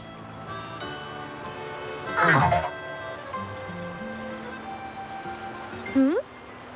You want a picture with me? But...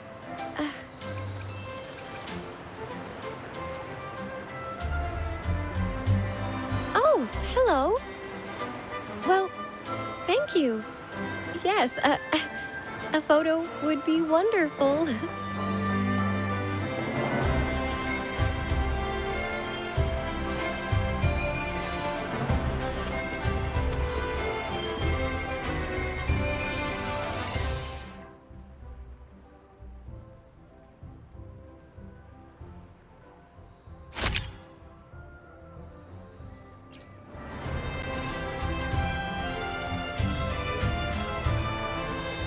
Rover and Lady Phoebe! I've been capturing the Carnival's many beautiful moments. What brings you all together here? You took this picture? Look at that composition and lighting. Who knew you had a knack for photography? Buddy, you look so happy. Whatever the reason, thanks for making this moment special.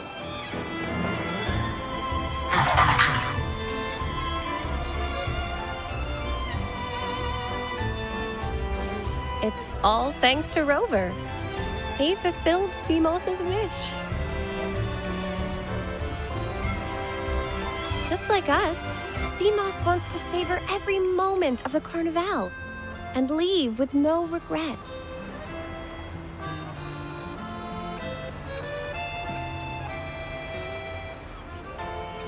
The Sentinel cherishes their people, and as followers, we find joy in witnessing everyone's happiness. But we have our duties, ensuring order during the Carnival. I'm sorry, I can't join in the festivities. I wish you a wonderful time at the Carnival.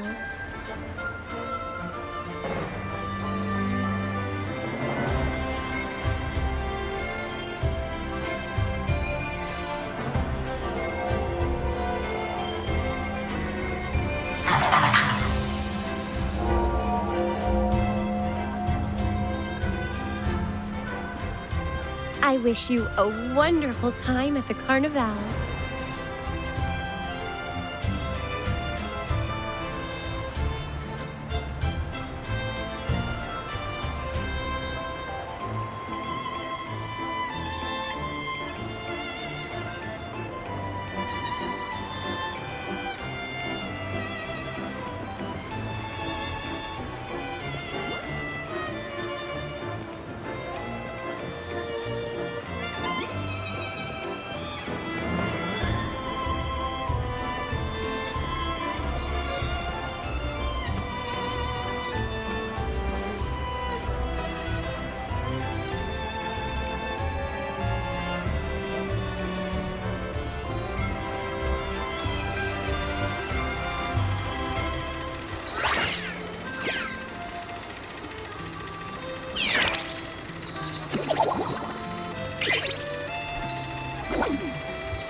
You're here.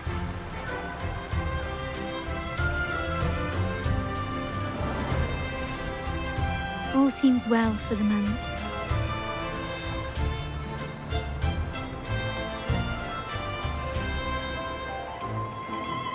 The family is prepared.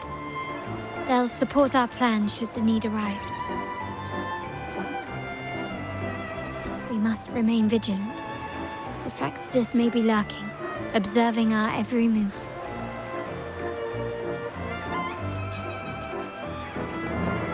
It's nearly time. The troops should be arriving at the harbor shortly.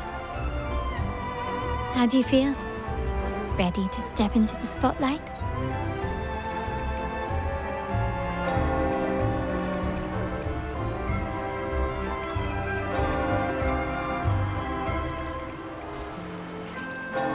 Excellent. We have the skills. Now it's all about improvisation.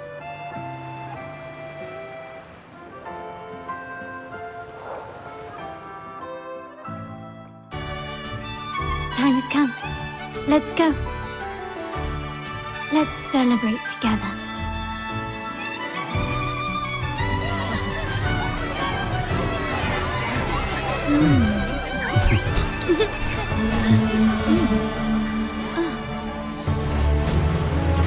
When freedom is unchecked, the insidious evil of division takes root. People of the Center, do not lose yourselves in these fleeting pleasures. Remember what unites us all.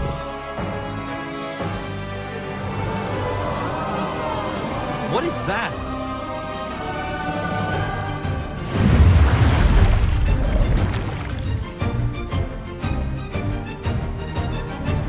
Friends! Why lead a life of restraints?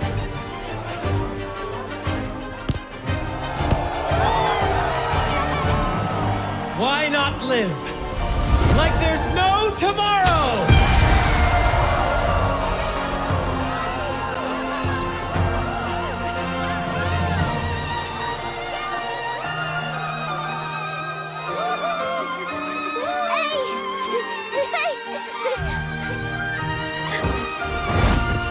High walls fall fast. All you free spirits, join us to set sail again!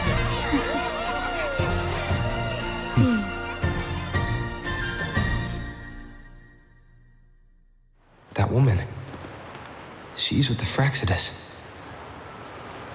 I need to follow her and find out what she's planning.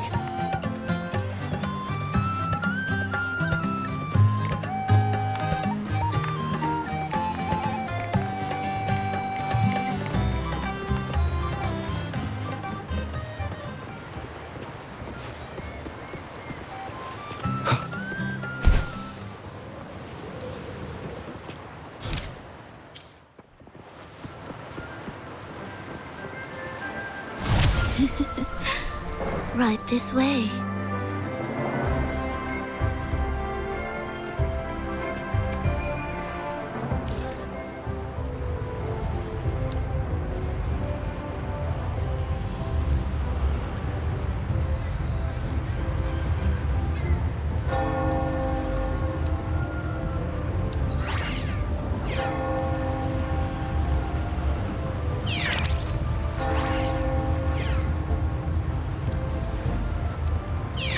I've lost her again.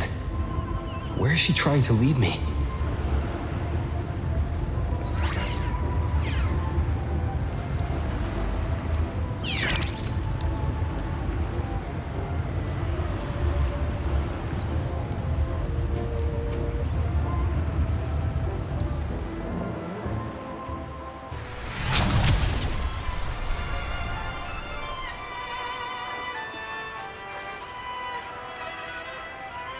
Ah, we've arrived.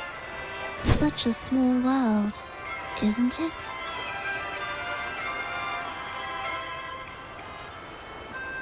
Aw, don't fret. I've been invited to this grand feast as a conductor. Decadence, indulgence. That's the Carnival. A vivid daydream and grand illusion for all.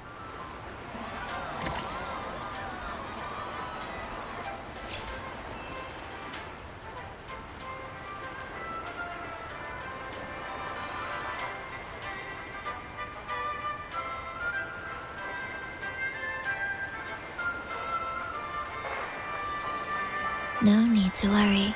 I won't disrupt their little daydream. Besides, we still have business to do here. Now that you know what makes the Sentinel so unique, you should know we seek the same thing. That extraordinary resonator.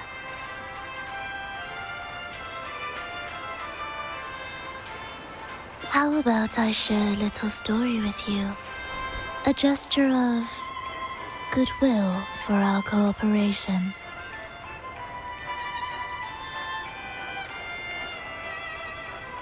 Now, patience is a virtue. A story is best enjoyed with a captivating performance, and this stage is perfectly set for it. We're simply spreading the truth through a tale. I'm certain it will pique your interest, so consider this a heartfelt invitation to you and your companions. Join us. Pour your essence into this endless play, and use your humble strength to defy the raging current of fate.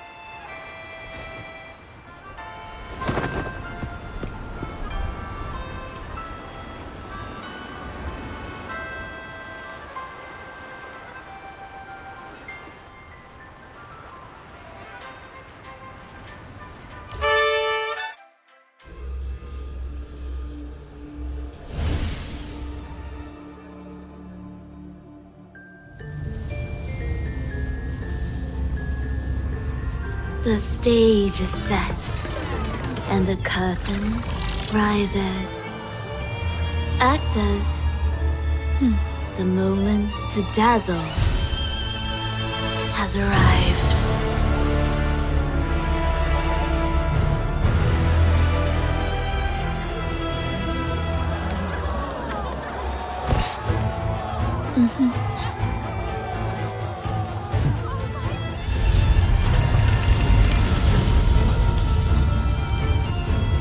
The magic is ready to unfold.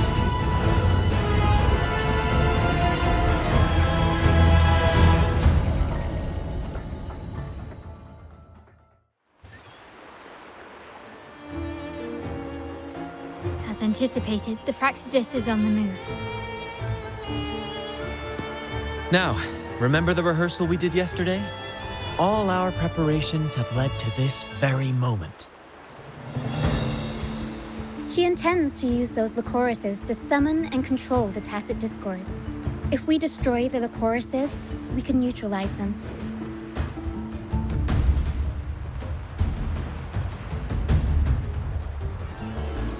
Everyone is in position. We'll manage the West Plaza.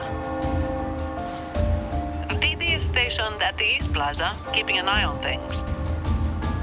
The main stage is all yours for the grand performance.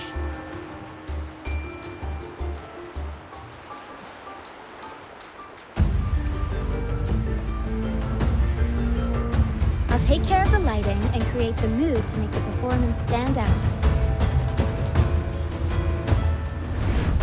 Leave that to me.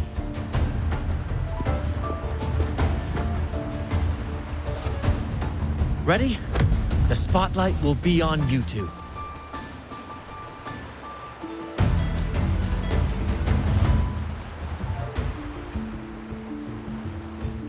The curtain has been lifted. We can't keep our audience waiting. Then,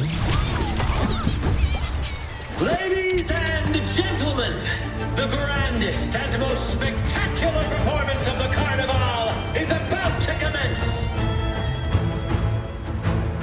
Let us give a warm round of applause as our actors now take the stage. An unending darkness cloaks the kingdom as monstrous beasts ravage the land. The Holy Maiden has been captured by the Demon King, and chaos descends. And lo, two valiant heroes step forth, accepting the minister's quest, vowing to vanquish the beasts and rescue the Holy Maiden. You will yield.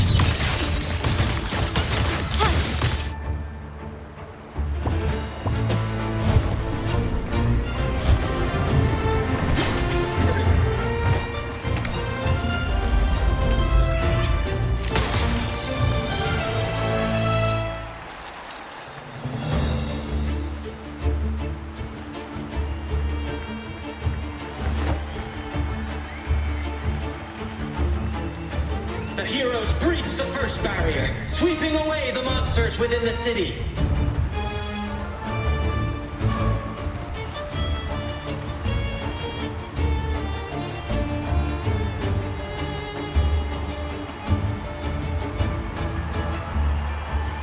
Now, they advance toward the Demon King's castle, where peril awaits at every corner. What trials lie ahead?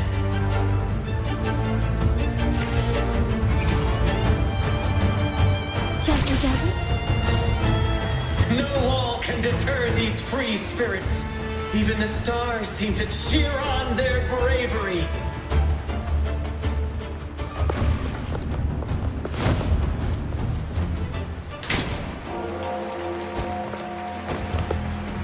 Exercise caution.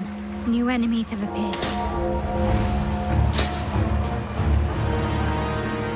The Demon King unleashes its minions, long awaiting these audacious intruders.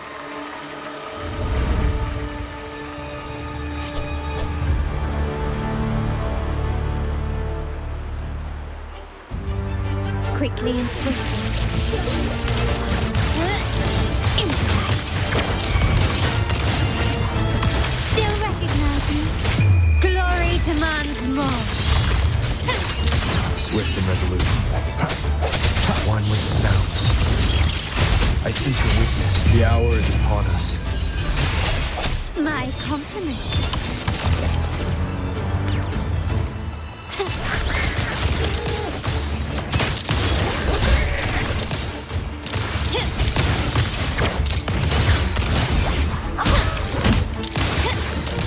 Still recognize me?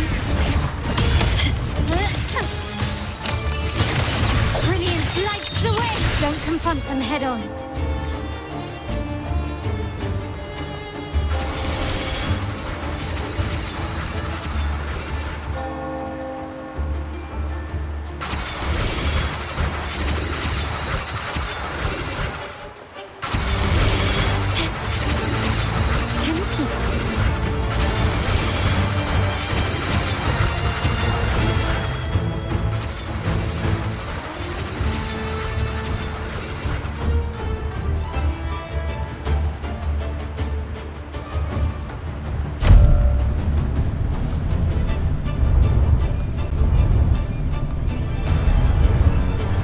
launch a fierce assault, intent on crushing the heroes and grinding them to dust.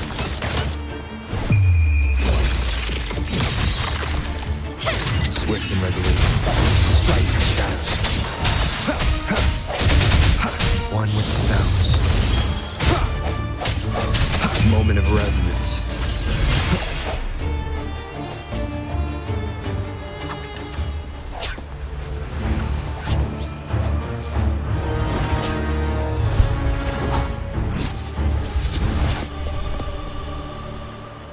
Watch out! Now! A sudden twist unbalanced the heroes.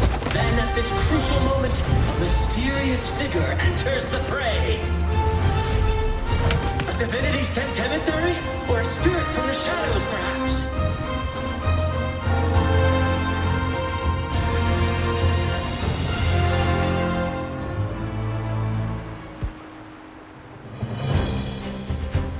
She seems moved by their passion and righteousness. See her join the heroes' ranks.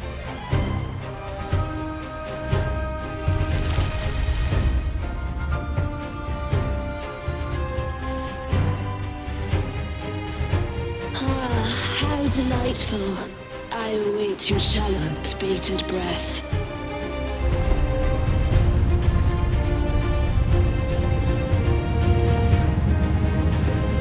It seems the Demon King anticipated the hero's arrival and has gladly extended an invitation.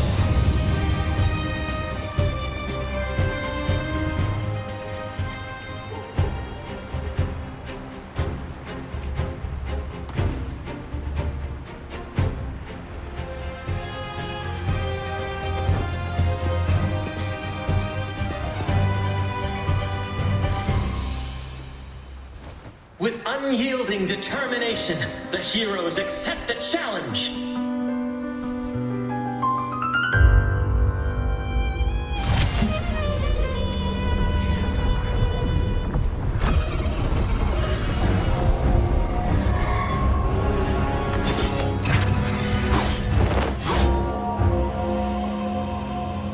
The Demon King reveals itself at last, exposing its hideous visage and sharp fangs.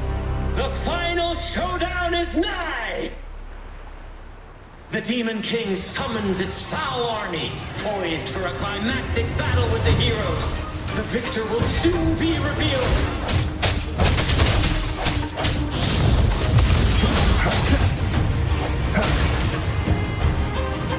Sounds come forth.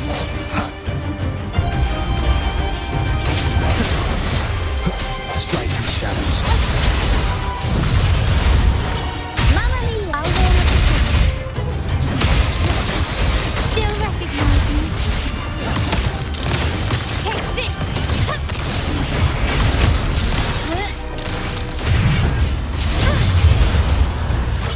Mamma mia! The world is our stage! My compliments.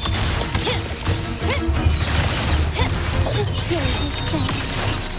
Glory demands more. Amidst the clashing swords and the cries of the minions, the heroes face the Demon King.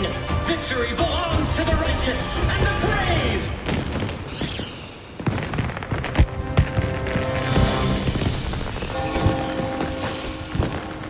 And now, we await the Holy Maiden's return.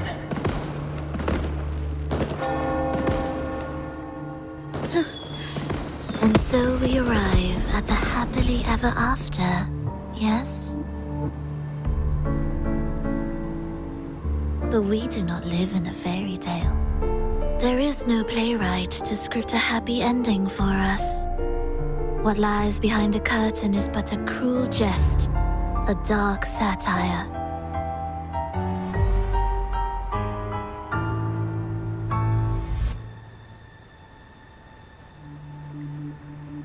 Let me reveal the truth behind that idyllic ending.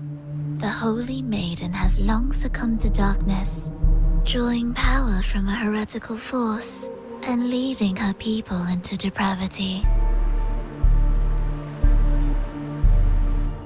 And the minister, having uncovered this truth, has vowed to root out this corruption himself.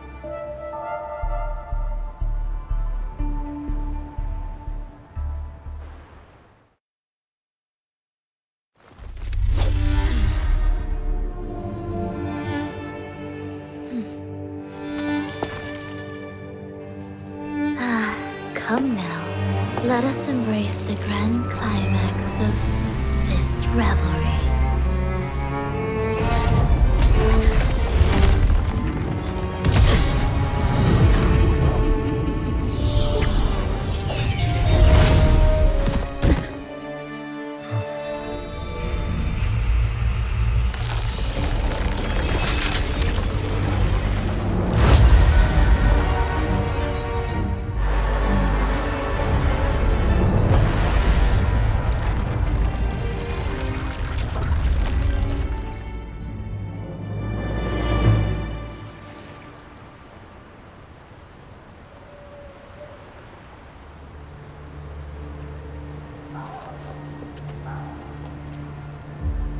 Seems we've received another invitation.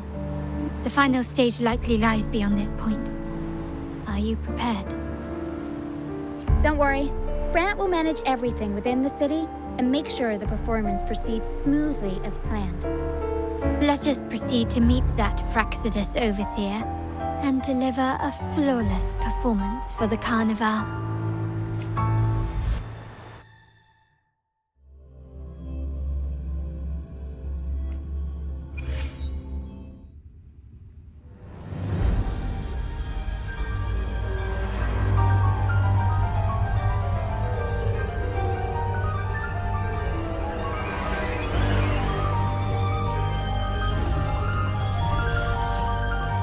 The wildcat has sounded thrice, and the hedgehog four. The peculiar bird sings. The moment is upon us. O benevolent sorceress of realms unknown, I summon you. Grant us the just prophecy, and may fate favor us all.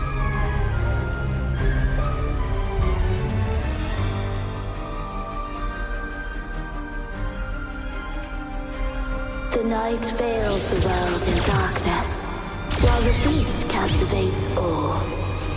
Yet you remain clear-eyed amidst this revelry. The honeyed wine has clouded their senses and quenched their flames of avarice. Yet it has stoked your bravery and kindled the fire within your heart. I shall unveil the first prophecy and shatter these burdensome stones. Abandon the trifles of sentiment, and you shall ascend the throne. To achieve this, a sacrifice of fresh blood is demanded, a purge of the Holy Maiden and all heretics.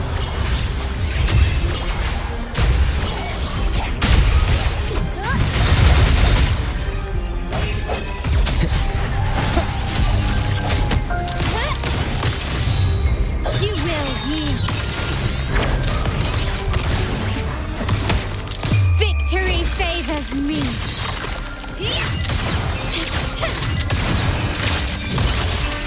Masterpiece complete. Still recognize me? My king, what halts your advance? You have already tainted your feet in the river of blood. There is no retreat. The path born of injustice must be fortified with further transgressions. The soul must be steeled in bitterness. Thus, I unveil my second prophecy to dispel all illusions. No mortal shall inflict upon you even the slightest harm. And assuredly, you shall find favor with your people.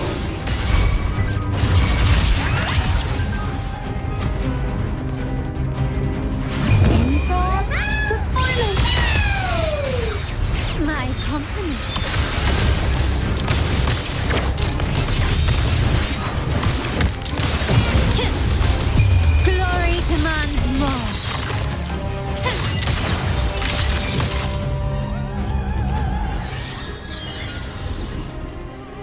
Defy destiny, mock both life and death, and rise beyond good and evil.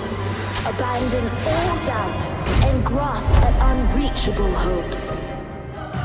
Now, hear the third and final prophecy. Pleasure brings violence, shall end in violence.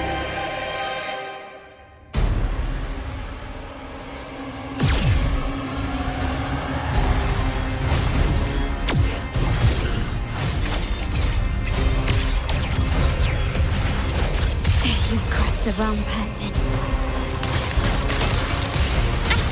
Can you keep surrender? Swift and resolute. Ha! One with the sounds. Ha!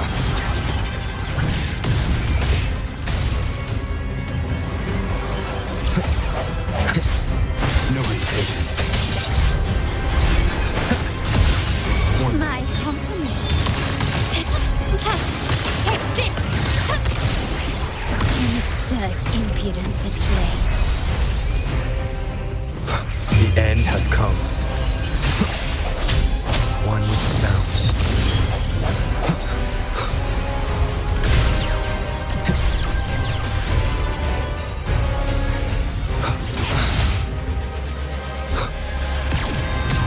Is that it?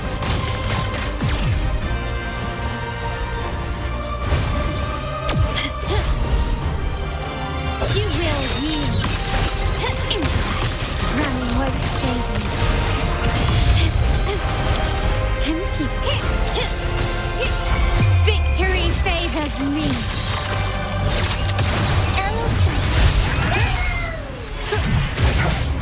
Strike from shadows. Improv performance.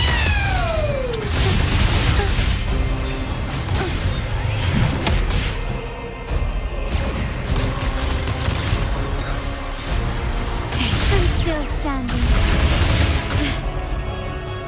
There's no fear.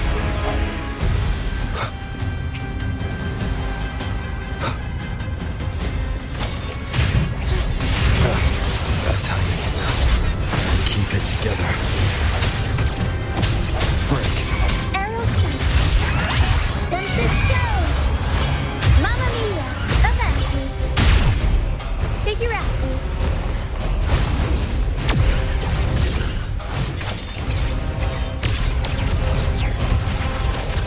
Unexpected my compliment. Moment of resonance. The one with the sounds.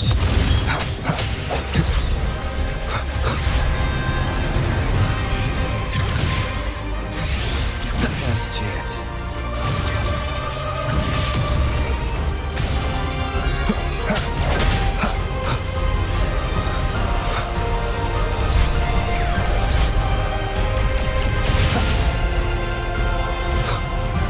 Is this the end?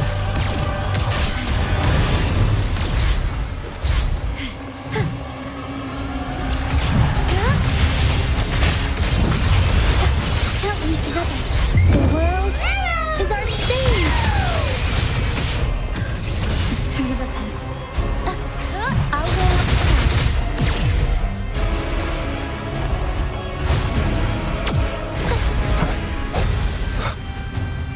One with the sounds.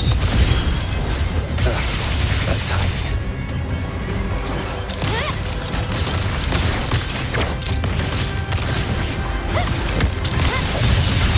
You will yield. The world is mine.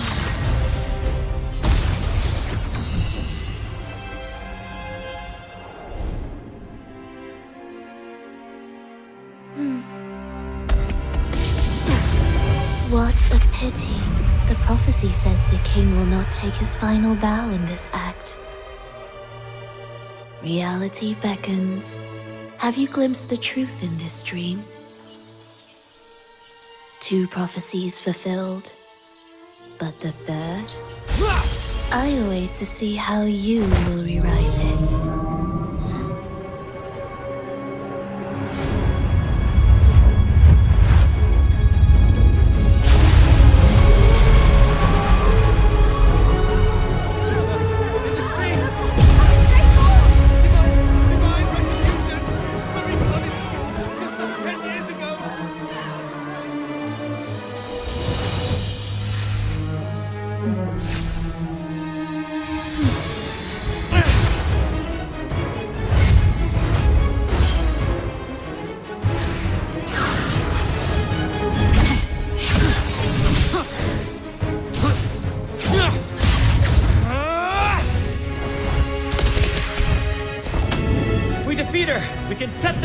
free!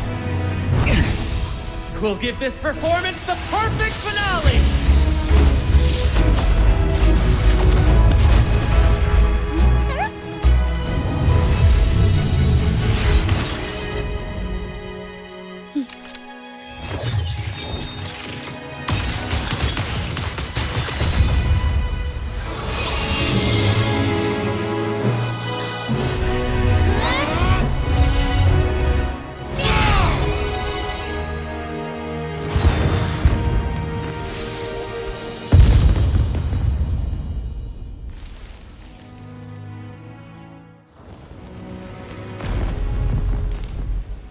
Splendid performance.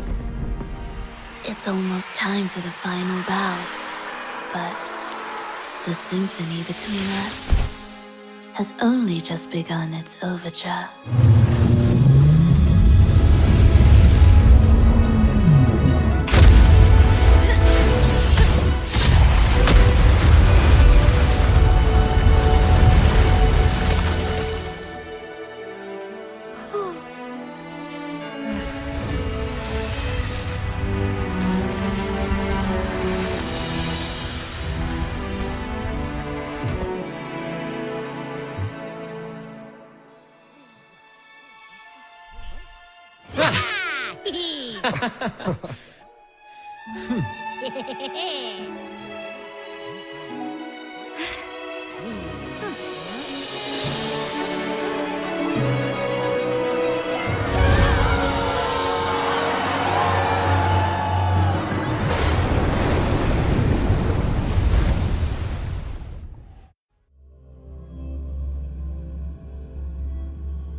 You should take center stage for the final bow. Hear that? The thunderous roar of applause. Ah, it has been far too long. This is the true essence of the Carnival. At last, the crisis has been resolved.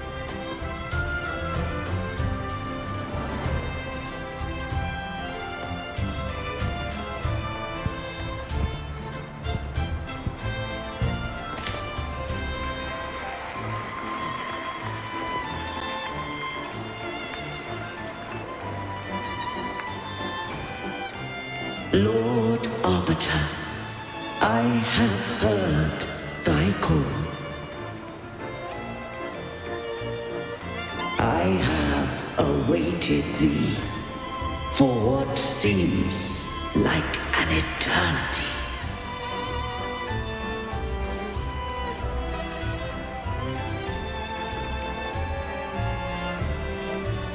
Lord Arbiter, I am ensnared. Beyond the clouds and among the stars, thou shalt find an inverted tower suspended in the sky.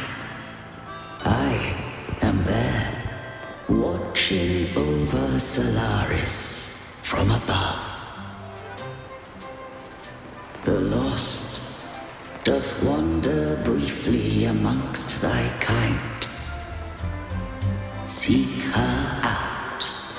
She too doth move within the fold.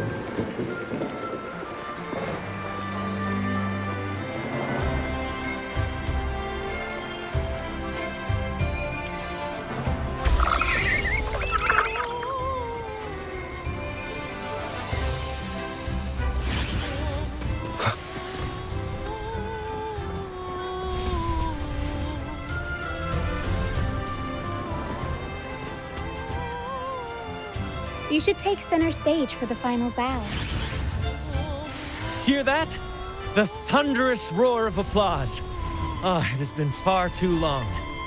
This is the true essence of the Carnival. At last, the crisis has been resolved.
Am I getting this right? It feels a bit off.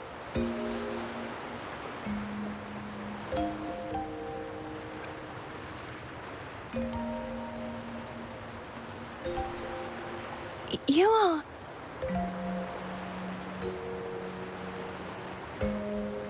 No, never mind. Anyway, your performance was splendid.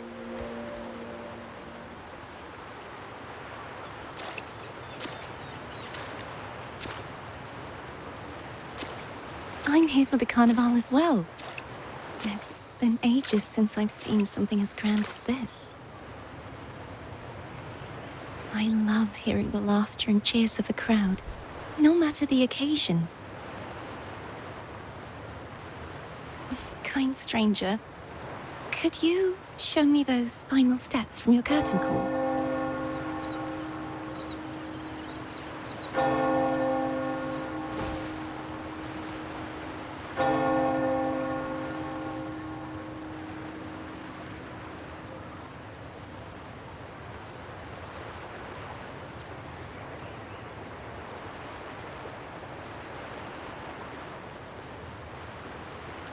I'm sorry, but I can't stay here any longer.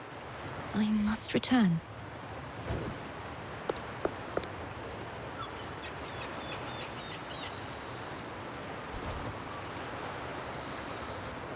My name? It's...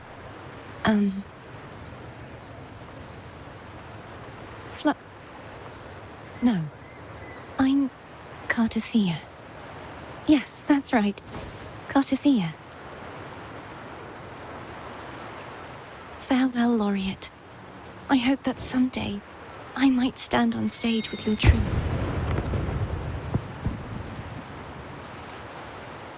Are you all right? Some family members mentioned you were speaking to a wall. I'm worried you might still be under Frivola's spell.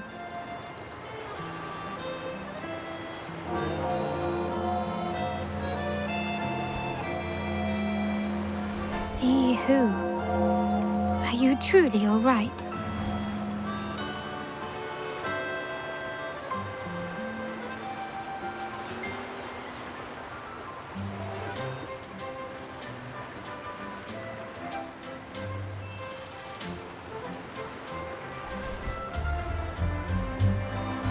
Cartothea.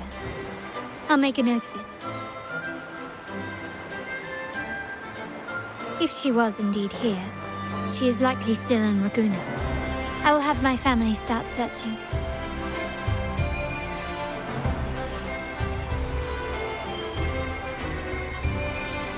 There's still many unresolved questions regarding the Order and the Sentinel. We need time to sort through what we've gathered. Rushing into action now might only alert the Order's spies and disrupt what we've worked so hard to protect. You're right. Cartothea. I will have my family find out more about her. If we find out anything, I'll contact you, and we can discuss our next steps together. Until then, as you suggested, let's keep this carnival going.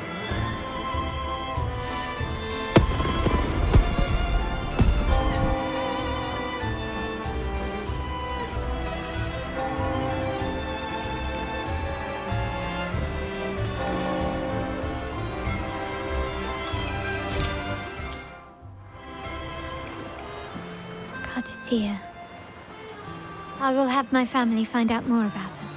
If we find out anything, I'll contact you, and we can discuss our next steps together. Let's keep this carnival going.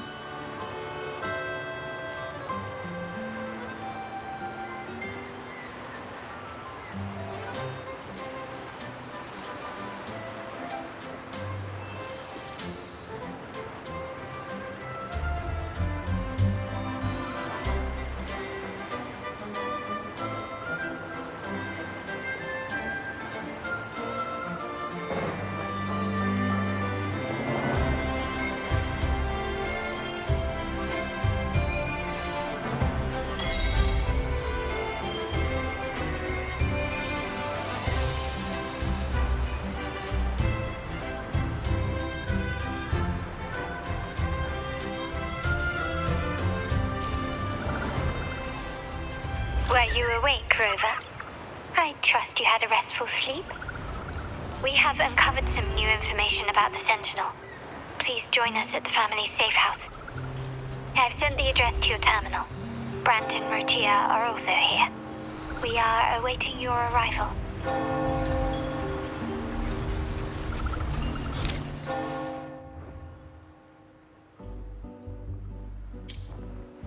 Buoyant and languid.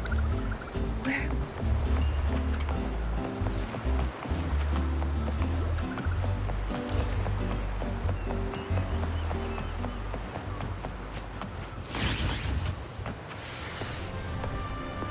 I wish you a wonderful time at the Carnival.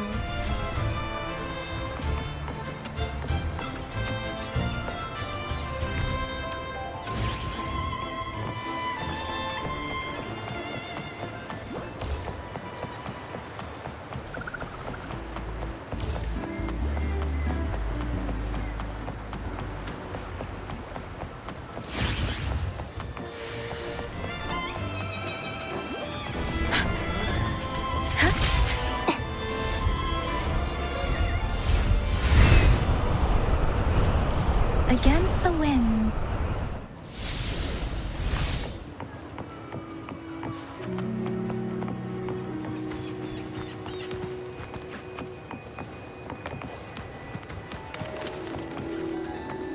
Against the winds.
Raise your glasses! Shout it loud, friends!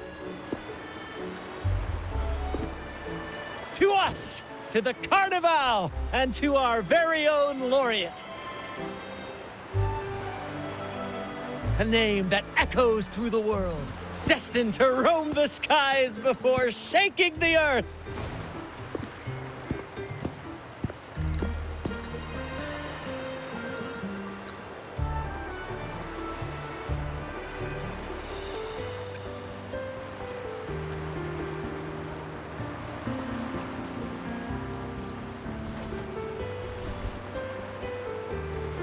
Don't be fooled by how he looks. Brant is already deep in his cups, drunk as a skunk.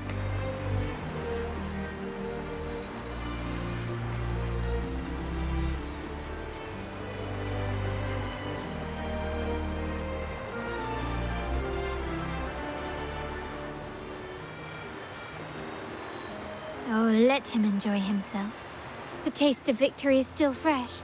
And after such a battle, we should celebrate to the fullest. Drink your fill, everyone. This round's on me.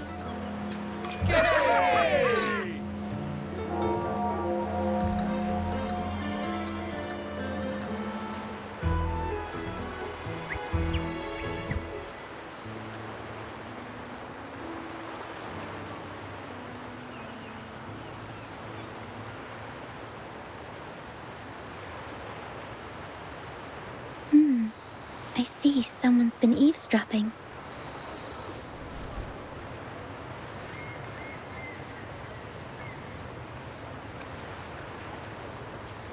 A devout acolyte wouldn't enter such a place without a good reason. The Montelli family is known for its hospitality, but freeloaders will not find us so welcoming. Friends, let's keep the mood lively.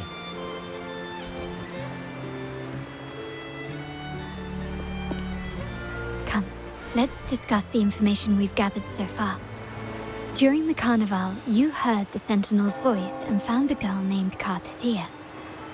We've dug up some information on her. In the Order, every high-ranking acolyte is given a new name.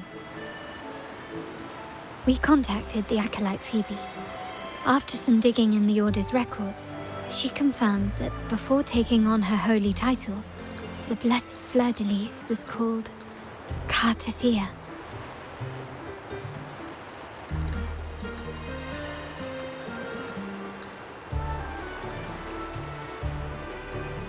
But the Blessed Maiden, she martyred herself 20 years ago.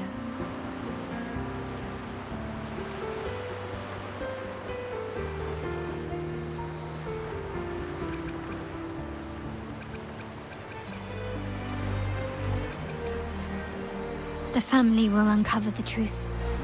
The only remaining clue is the inverted tower you mentioned hearing about from the Sentinel. But even that feels elusive. Judging by your expression, you must have discovered something new, right? Do you recall what we learned from the stained glass in the tower ruins?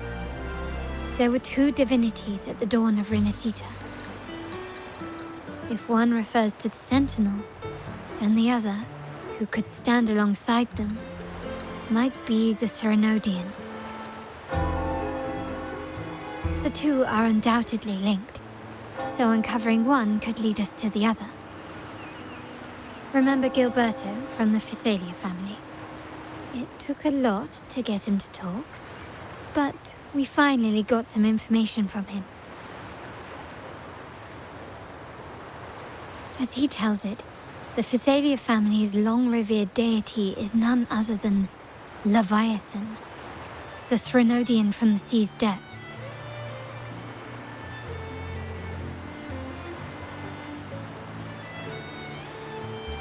It's hard to believe, I know. But recent events have only reinforced what we discovered from the stained glass. The Physalia family has been on this island since the founding of Renacita. So their worship of the Threnodian may have persisted for centuries. We will attempt to establish contact with the Phasaelias to build an alliance and gather more intelligence. Rest assured, negotiation is what we do best. If necessary, we'll present them with an offer they can't refuse.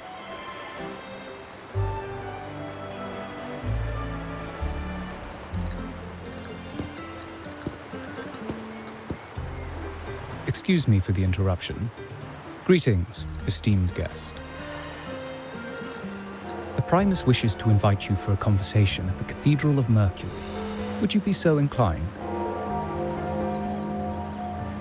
How curious. Since when has the Primus become so interested in social calls? It could very well be a trap.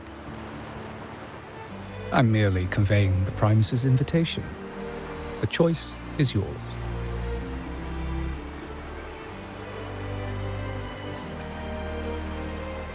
Remember, you're not alone. If anything happens, just let us know. Very well. Please follow me to the Cathedral of Mercury.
Never before have I seen a day so steeped in both shadow and light.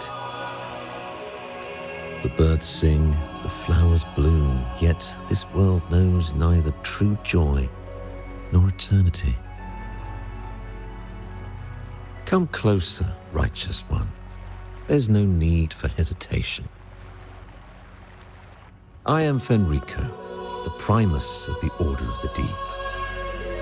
Your deeds have reached my ears, and I have long wished to meet you. Alas, the burdens of this world delayed our meeting until now. I beg your pardon for the wait. Please accept my respect for you. You and your troop have shown great talent and ambition, breathing new life into Raguna. I ask you to deliver this message to your companions. From this day forth, the troop shall have permanent rights to perform within the city.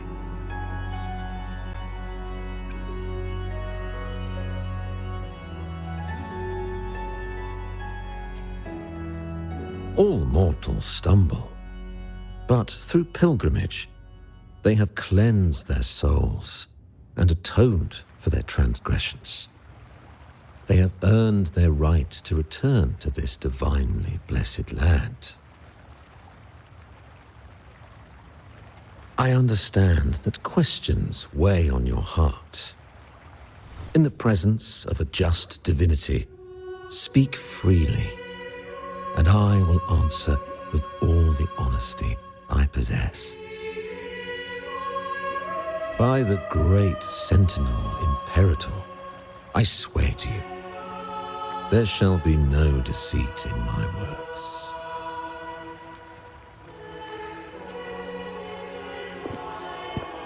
You have walked a path similar to theirs. Indeed, you have the right to meet them.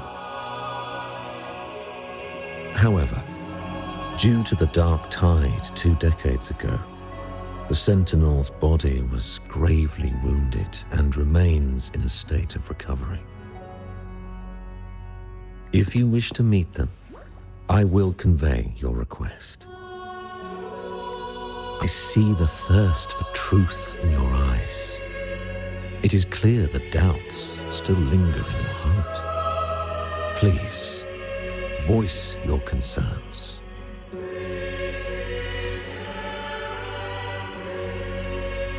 Fleur-de-Lis. She was the emissary of the Sentinel, and we are grateful for her contributions. 20 years ago, during the dark tide, she sacrificed herself to seal the calamity. She fulfilled her duties in this world and returned to the divine embrace.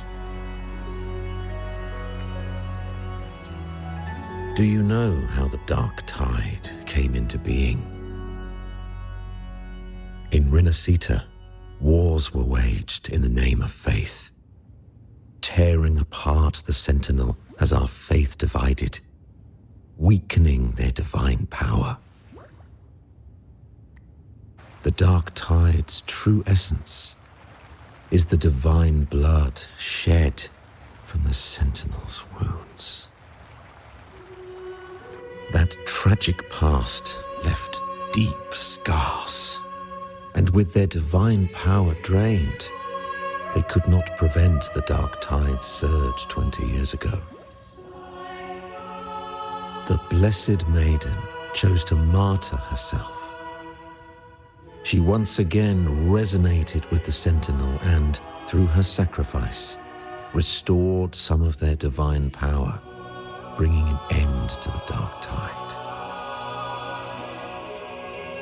Yet, the Sentinel remains in a state of healing and still requires a mortal representative.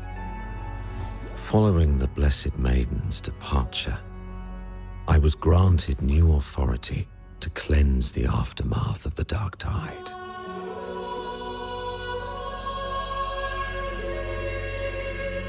I received the divinity's blessing and became the new Enlightened One. By their will, I fulfill the tasks left unfinished in this world.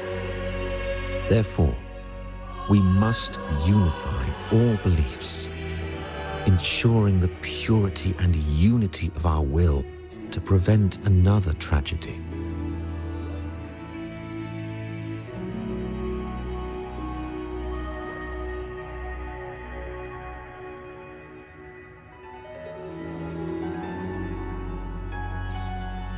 He said she once again resonated with the Sentinel. Was that really a second resonance awakening? Sentinel Jue had a trial with Genshi, but my permission was needed to transfer the Sentinel's power.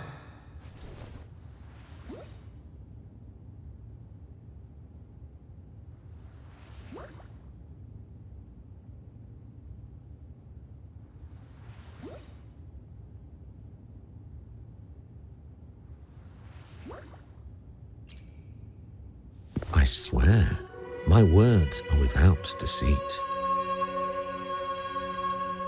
I see in your eyes that you have walked further on the path of justice than I anticipated. Oh, dear Sentinel, please forgive my transgressions. The dark tide brought us a blood-stained lesson. To keep our people from faltering, I bound myself to silence, locking away what I witnessed on that fateful day. Fleur-de-Lis, the unrighteous, deceived us all. She was not the blessed maiden chosen by the Sentinel. The true maiden has yet to reveal herself.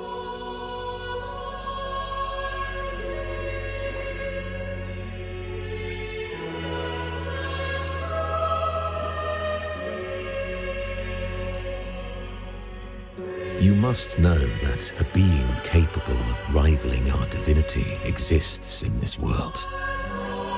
Humanity's eternal adversary, the evil of all civilizations, the Threnodian. As the Sentinel has their resonator, so does the Threnodian. Fleur-de-Lis was shaped, both body and spirit, by our ancient enemy. Her actions were intended to plunge this city into fear and chaos. This is the truth I witnessed. Fleur-de-Lis was the Threnodian's resonator.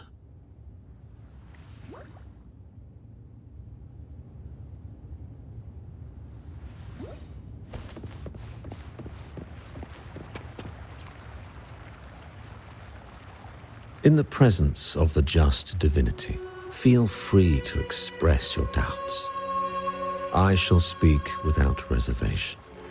I swear by the great Sentinel Imperator, there will be no deceit in my words. We must create a land that aligns with the Sentinel's vision. We must purge this land of individuals who stray from the righteous path to ensure that our collective will remains unified and pure. However, we honor the deeds of Napoli II, the founding Primus, and offer those who have strayed a chance for atonement. The pilgrim's sail follows Napoli's path. He too once endured this arduous journey, yet emerged victorious, earning an audience with the Sentinel. The trials are not mere sufferings, but steps toward redemption. The penitent who confront the trials with sincerity will be allowed to return to the divine's embrace.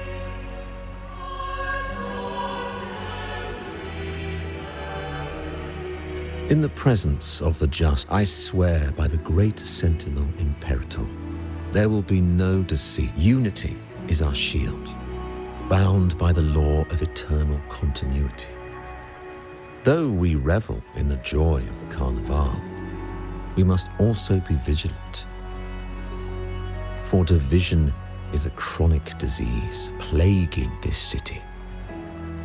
The growing indulgence among our citizens has already invited divine punishment. We, as stewards of divine will, must guide the people, erecting barriers of reason against the floods of passion. This is the only way to withstand the ever-changing tides.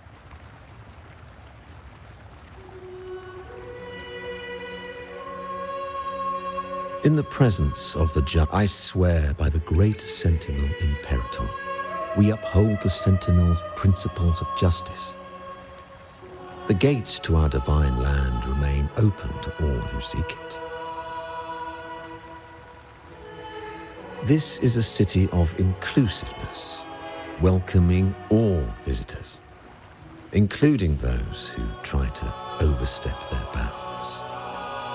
These charlatans misled our people with lies and flattery, diverting them from the divine will. But your timely intervention corrected their course, sparing them from a ruinous fate. Once again, I offer my sincerest gratitude.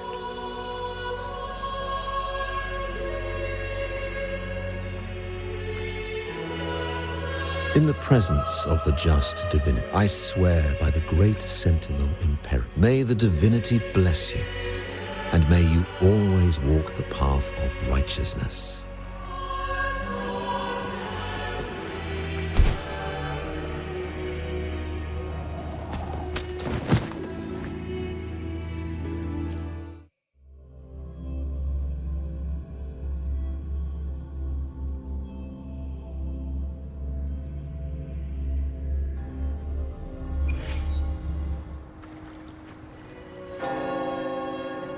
How can that be? That blessed maiden. Could she really be the Threnodian's resonator? What if the Primus's words were a bunch of baloney? But we saw Cardathea following the Sentinel's instructions. They wouldn't mix up their own resonator, right?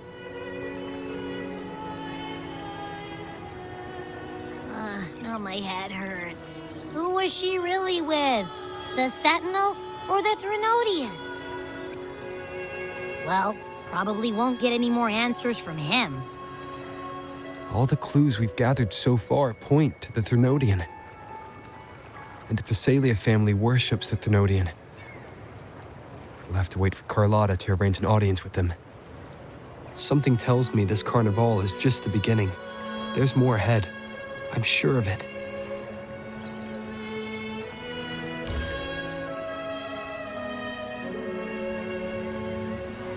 Frolova, you do have a knack for indulging in pointless little chores.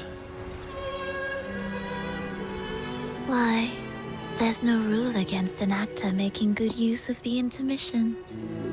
Besides, I haven't disrupted your arrangement, have I?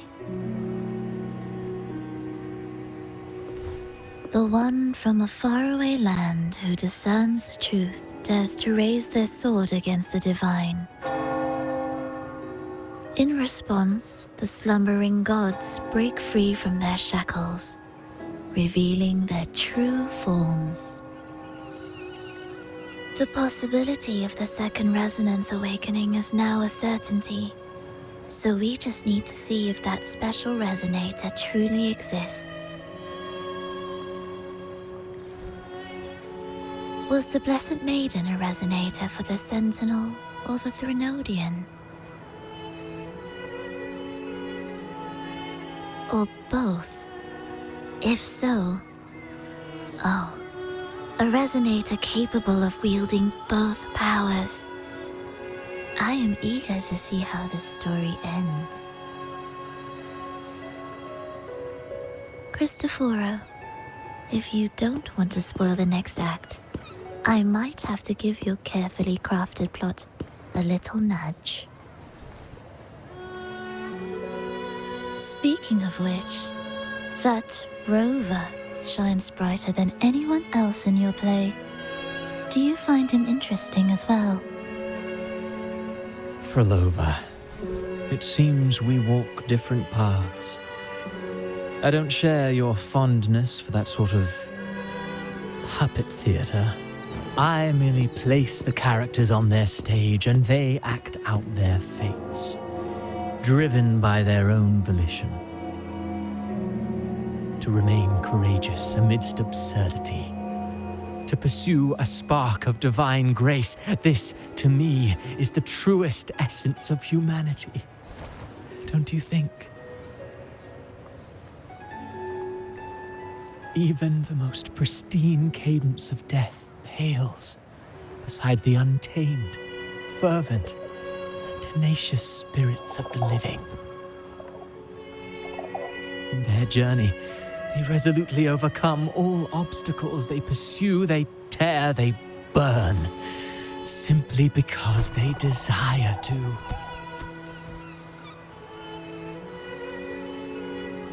I think you should leave your secluded mansion. Take a walk and listen to the voices scattered across the world. Perhaps.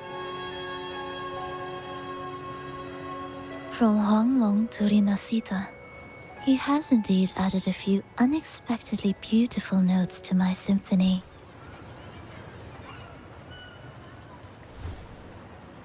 I am certain that, Even without any direction, he will walk the path that destiny has laid before him. All things ascend toward a singular point of convergence, and what awaits at the end is immortality. Before the tides of fate, we are all but humble servants.